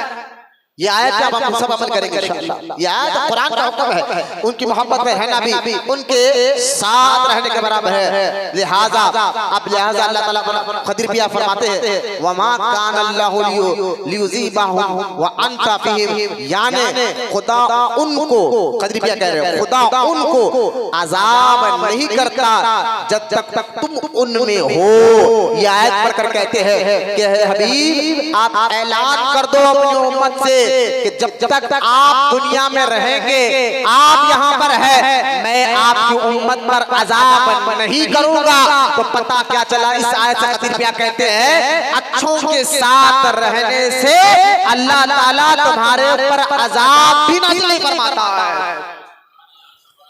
एक तो ईमान आपका मजबूत होता है, अमल आपका मजबूत होता है, आपके दिल में अल्लाह रसूल की मोहब्बत पैदा होती है, किसके साथ साथ? अच्छों के साथ रहने से आपको के अंदर दीन का जज्बा आता है, इस्लाम की मोहब्बत आती है। खदीर पिया रहमतुल्लाह तआला अलैह आगे फरमाते हैं सहाबा को, अब देखिए सहाबा को खदीर पिया कह रहे हैं सहाबा को मैयत यानी संगत, मैयत कहते संगत को, उर्दू में मैयत कहते संगत को, सहाबा को मैयत जसदी भी हासिल थी और भैया से जो है ना हुजूर को उन्होंने ज़ाहिरी जिंदगी में देखा, उनके साथ रहे। सहाबा को ये मुकाम सहाबा का है। और खदीर पिया कहते हैं हमको एतिकादे और ख्याली और कई किस्म की मैयतें हासिल हो सकती है। खदीर पिया कह रहे हैं सहाबा को तो हुजूर के ज़ाहिरी जिंदगी की सोहबत मिली, लेकिन हमको बाप के मुसलमान को, ताबईन को, आपके मुसलमानों को फरमाते हैं एक तो इत्तिखादी और ख्याली, यानी जो अल्लाह उसके रसूल ने बताया है, जो बुजुर्गान ने बताया है, उनके इत्तिखाद को लेना, उनके बातों को लेना, ख्याली करना, और कई किस्म के जो मैयत संगतें हमारे साथ हो सकती है। जिसके दिल में, आप खदीर पिया फरमाते हैं जिसके दिल में रसूलुल्लाह सल्लल्लाहु वसल्लम का ख्याल है, तस्वुर भी है। गौर बोले मोहब्बत से सुभान अल्लाह। अब्दुल कदीर सिद्दीकी कह रहे हैं हैदराबाद वालों जरा गौर करो, हमारे हैदराबाद में कैसे कैसे बड़े बुजुर्गान दीन आए हैं। अब कदीर पिया फरमाते हैं कि जिसके दिल में, इसी आयत के तहत बात हो रही है, कौन सी आयत? वकूनू माअ सादिकीन, ये आयत के तहत ये बात हो रही है। कदीर पिया कह रहे हैं जिसके दिल में रसूलुल्लाह सल्लल्लाहु अलैहि वसल्लम का ख्याल है, तस्वुर भी है, वो अंता फीहिम में दाखिल है, यानी जिसके दिल में रसूल खुदा सल्लल्लाहु अलैहि वसल्लम की तस्वीर जिंदा हो वो हरगिज दोज़ख में ना जाएगा। दुनिया में कोई अपने दोस्त के अलम को नहीं जलाता, फिर हम यानी दुनिया में कोई भी अपने दोस्त के को नुकसान नहीं पहुंचाते, अपने साथ वाले को जिससे हम दोस्ती करते हैं क्या हम उसको नुकसान पहुंचाते हैं? नहीं। हम उसको तकलीफ पहुंचाते हैं? नहीं। तो खदीर पे एक मिसाल दे देते हैं, जिस तरह दुनिया में हम अपने दोस्त को अलम यानी तकलीफ नहीं पहुंचाते हैं, बस इसी तरह जो रसूल का उनके रसूल का गुलाम हो, बुजुर्गों की संगत में हो, अल्लाह ताला क़यामत के दिन उस पर अज़ाब नहीं करेगा।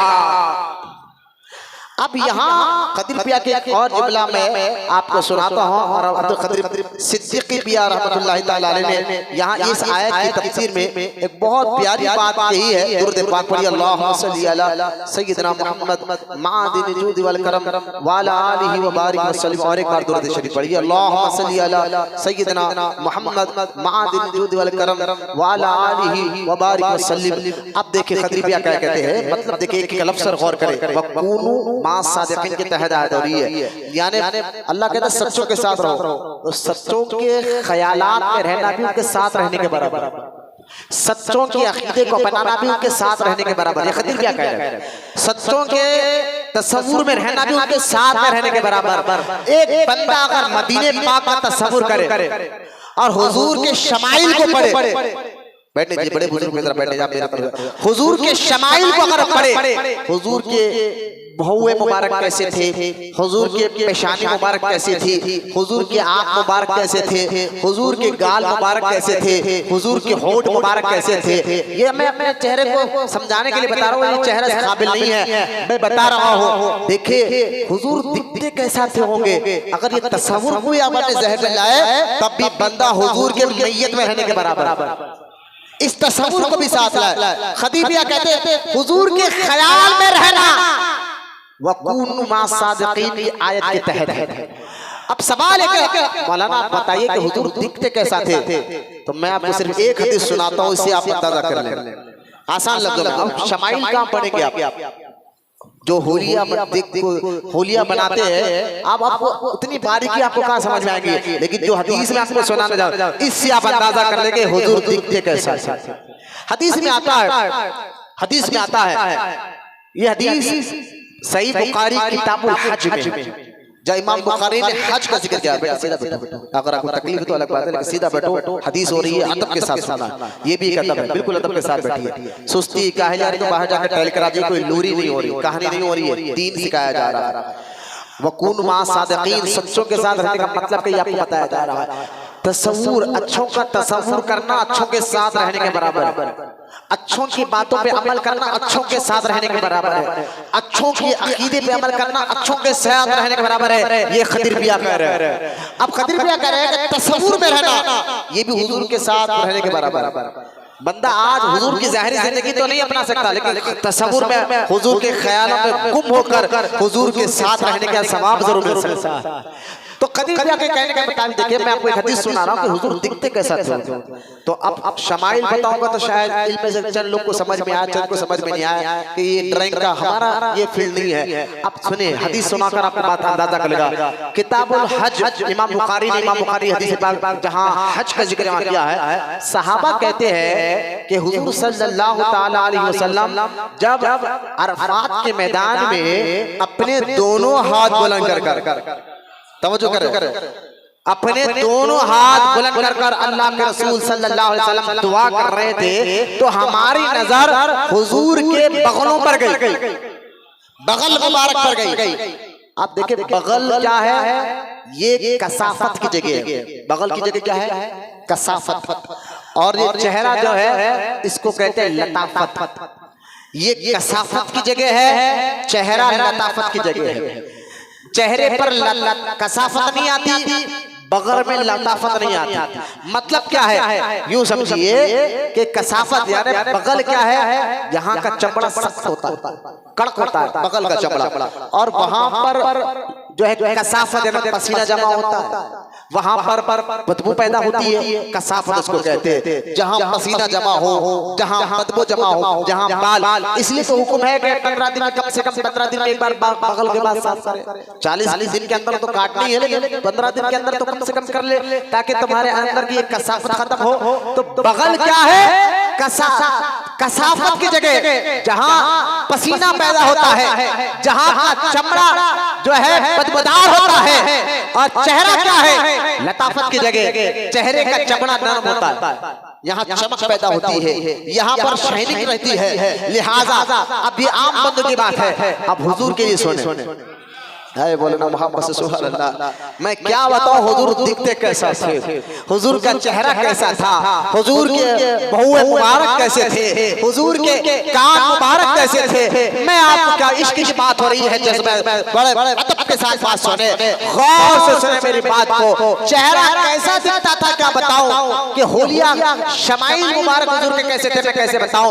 आओ मैं हुजूर के बगल की बात करता हूं, जहां उम्र हर इंसान को कसाफत होती है, जहां पर कसाफत चमड़ा का सख्त होता है, जहां से बदबू पैदा होती है। सहाबा कहते हैं हुजूर एहराम की हालत में थे, अपने दोनों हाथ उठाकर सरकार अल्लाह की बारगाह में दुआ फरमा रहे थे, तो हमारी नजर हुजूर के बगल मुबारक में पड़ी। सहाबा कहते हैं खुदा की इज्जत और जलाल के कसम, हमने हुजूर के बगलों को देखा कि हुजूर का बगल मुबारक चांद से भी ज्यादा रोशन था। बोले मोहम्मद सुभान अल्लाह। चांद से भी ज्यादा रोशन था। तो मुझे बताइए, जिनका मेरे आका का मुस्तफा करीम का बगल मुबारक चांद से ज्यादा रोशन हो, तो चेहरा कैसा होगा, बहुए कैसे होंगे, होठ कैसे थे होंगे। इसलिए तो इमाम अहमद रजा ने फरमाया, जब आपसे पूछा गया हुजूर के होठ मुबारक कैसे थे, तो इमाम अहमद रजा इश्क की जुबान में कह उठे, पतली पतली गुले खुद से की पत्तियां, उन लबों की नजाकत पे लाखों सलाम। जब इमाम अहमद रजा से पूछा गया कि बताइए हुजूर के आँख कैसे थे होंगे, इमाम अहमद रजा ने इश्क की जुबान में जवाब देते फरमाया, उठ गई इस तरफ दम में दम आ गया, उस निगाहे नबूवत पे लाखों सलाम। जब पूछा गया इमाम अहमद रजा से, जरा बताइए हुजूर के कान कैसे थे, कान मुबारक, तो इमाम अहमद रजा इश्क की जुबान में जवाब देते हुए कहते हैं, दूर नजदीक के सुनने वाले को काने लाले करामत पे लाखों सलाम। जब पूछा गया बताइए हुजूर के जो है जुबान मुबारक कैसे थी, तो इमाम अहमद रजा का इश्क कह उठा, वो जुबान जिसको सब कुंजी कहे, उनकी नाफिज हुकूमत पे लाखों सलाम। तो खैर अब खदीर पिया कह रहे हैं कि हुजूर के तस्वुर में भी रहना मैयत में यानी संकट में रहने के बराबर है। इस आयत पे अमल करेगा। अब आगे खदीर पिया एक जुमला कहते हैं, बाज बदनसीब, खदीर पिया कहते हैं बाज बदनसीब कहते हैं नमाज में हुजूर का ख्याल आने से नमाज टूट जाती है। आप देखिए खदीर पिया कैसा रद्द कर रहे हैं वहाबियों का। हाँ, बुजुर्गान दीन जो है ना, अल्लाह के नेक बंदे सच और झूठ हमेशा सच के साथ हक के साथ आते हैं। अगर कोई बातिल चीज हो तो ये नहीं हम किसी को बुरा नहीं बोलते, हम सूफी लोग हैं, हम अल्लाह अल्लाह करने वाले लोग हैं, हम किसी को बुरा नहीं बोलते, तो समझ जाओ ये अपना जो है भाई, तू बुजुर्ग बना दीन की वजह से, तू नेक बना दीन की वजह से, तेरे लोग हाथ चूम रहे हैं दीन की वजह से।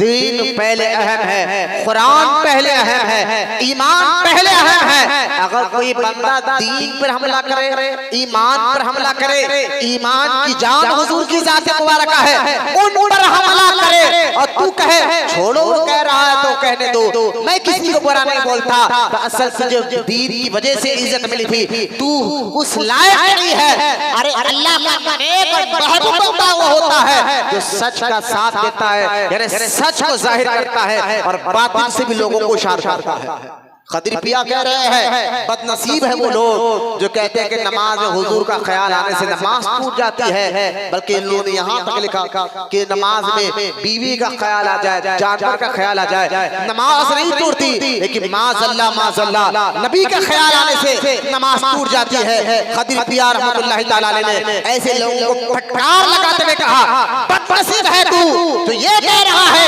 कि नमाज में हुजूर का ख्याल आने से नमाज टूट जाती है। खदीर पिया कहते तेरे जैसा बदनसीब मैंने नहीं देखा है। अरे कुरान में तो रब कहता है वक़ूनु मास सादिक़ीन, सच्चों के साथ रहे। लिहाजा अगर मुस्तफा करीम का ख्याल नमाज में भी आ जाए तो अल्लाह ताला उस नमाज को मकबूल बना देता है, मकबूल बना देता है। वो इबादत अल्लाह की बारगाह में कबूल हो जाती है। नमाज में ख्याल आने से कोई इबादत में फर्क नहीं होता। अगर नमाज में ख्याल आने से हुजूर का ख्याल आना नहीं चाहिए, ऐसी नमाज पढ़ो। अगर कोई वहाबी कहे कि नमाज ऐसे पढ़ो सिर्फ रब का ख्याल आए, हुजूर का ख्याल आते ही तुम्हारी नमाज खत्म, तो मैं उससे पूछता हूँ चल तू बता कि नमाज में ऐसी कोई चीज है जिसमें नबी का ख्याल ही ना हो? नमाज में ऐसी कोई चीज है जिसमें नबी का ख्याल ही ना आया? ये हो ही नहीं सकता। बोले वो कैसे? नमाज पढ़ो जरा, पहले क्या पढ़ते हो? सना सुभाना का। मैंने कहा ये तो नमाज की बाहर है, नमाज के अंदर आ जा।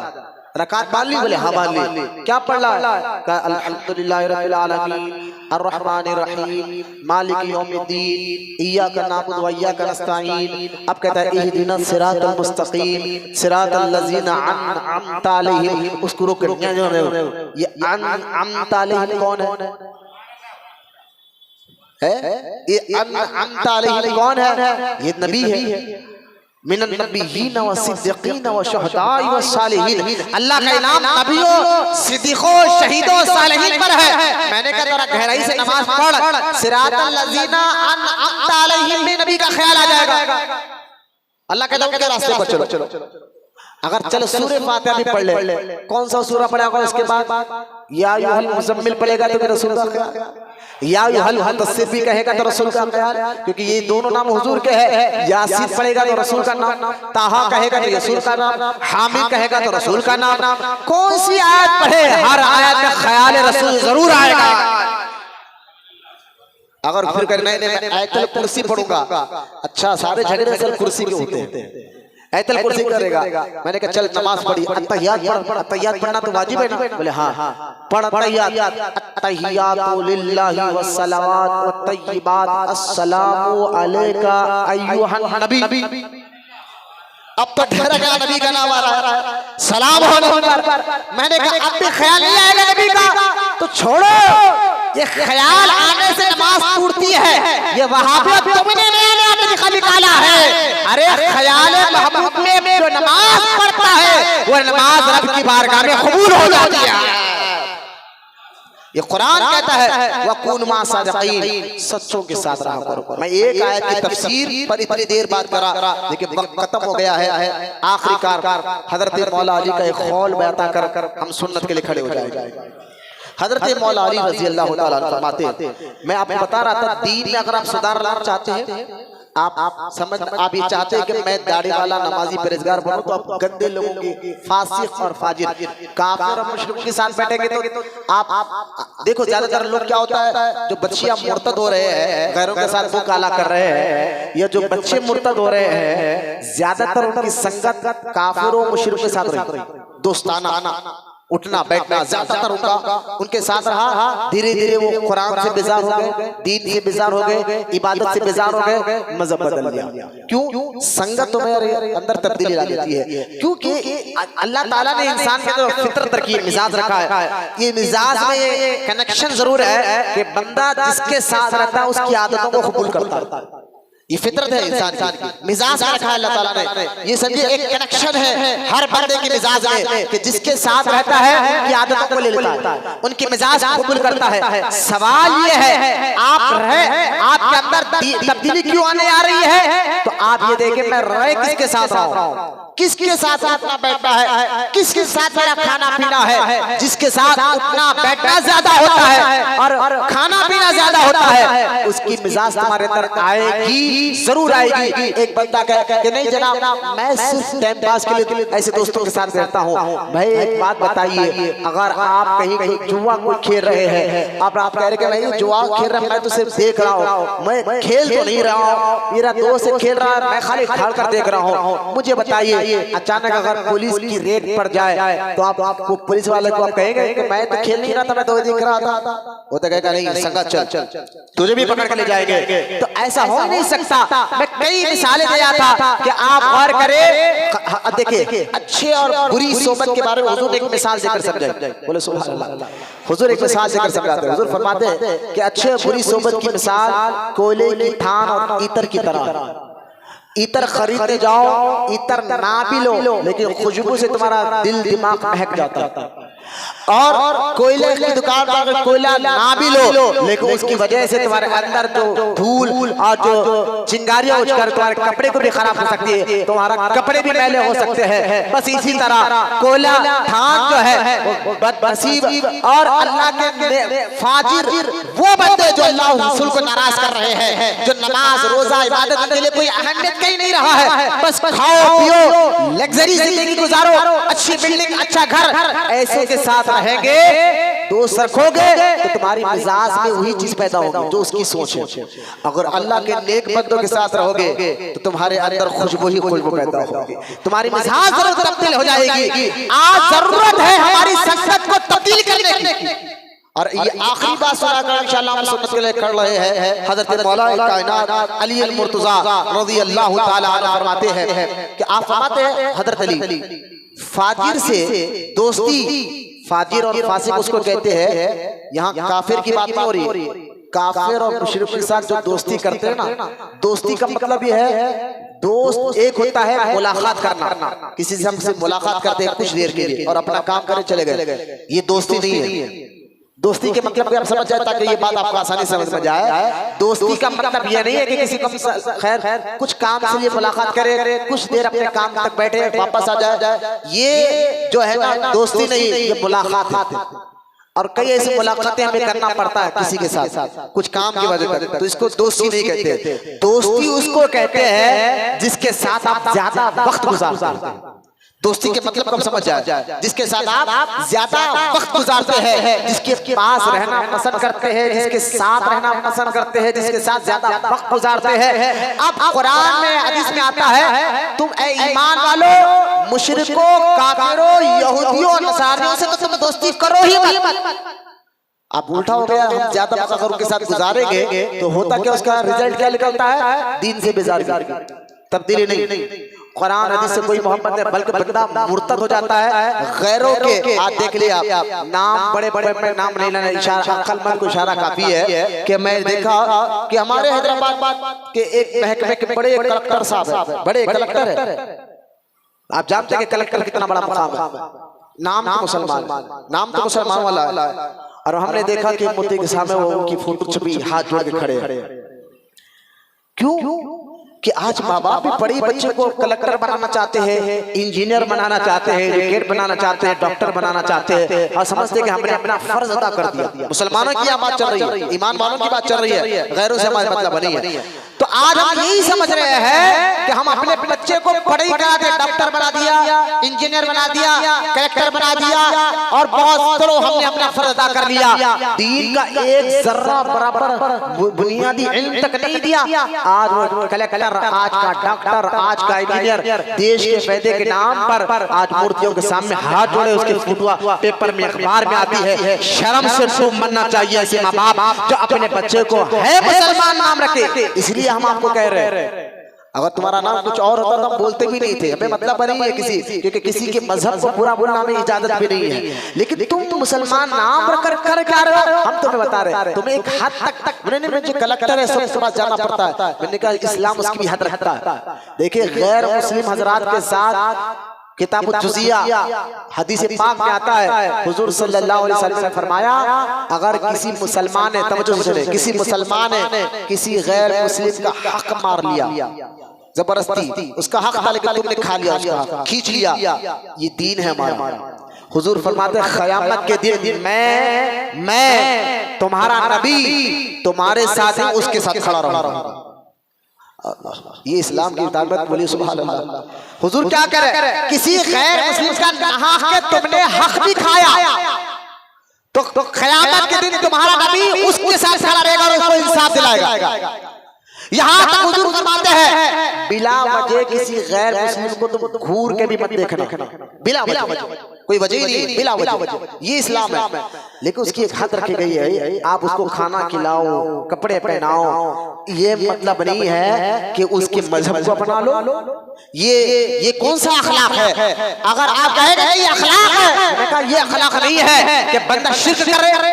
ये कौन सा अखलाक है? गैर मुस्लिम के साथ भी एक हद तक आपको उसके साथ रहना है। लेकिन मसला क्या है कि आज दीनी इल्म नहीं होने की वजह से आज कलेक्टरों को आपने देखा कि वो शिर्क तक कर रहे हैं, माज़अल्लाह। लिहाजा मेरे भाई आप याद रखें, बात खत्म कर रहा हूँ कि काफिर और मुशरिकों से दोस्ती का मतलब आप समझ गए, करना कि उनकी बात को पसंद करना, उनके साथ उठना बैठना करोगे, ईमान कई लोगों का हाथ में जा। अब ये गैर मुस्लिम तो छोड़ दीजिए आप, यहाँ मौला अली कहते हैं फाजिर से दोस्ती और भाईचारे की ख्याल ना कर। कौन आ रहा जा रहा उठ रहा बैठा मत देखिए, आने जाने को बैठ जाइए, बैठिए, इजाजत के लिए बैठ जाइए। दुरूद शरीफ पढ़िए, अल्लाहुम्मा सल्ली अला सय्यिदिना मुहम्मद सल्लल्लाहु अलैहि व आलिहि वसल्लम।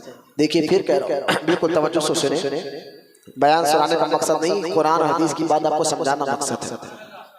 आप सिर्फ 2-3 मिनट रह गए हैं और बेचैनी खत्म कर दीजिए, बड़ी मेहरबानी। आज मस्जिदों का यही हाल होगा, इंशाल्लाह अल्लाह जिंदगी रखा तो आने वाले जुमा से मैं मस्जिद का आदाब और मस्जिदों को लेकर मुसलमान क्या कर रहे हैं इस पर बयान करूंगा इंशाल्लाह। आप सुनकर हैरान हो जाएंगे, बूढ़े हो जा रहे हैं लेकिन मस्जिद का अदब नहीं आ रहा।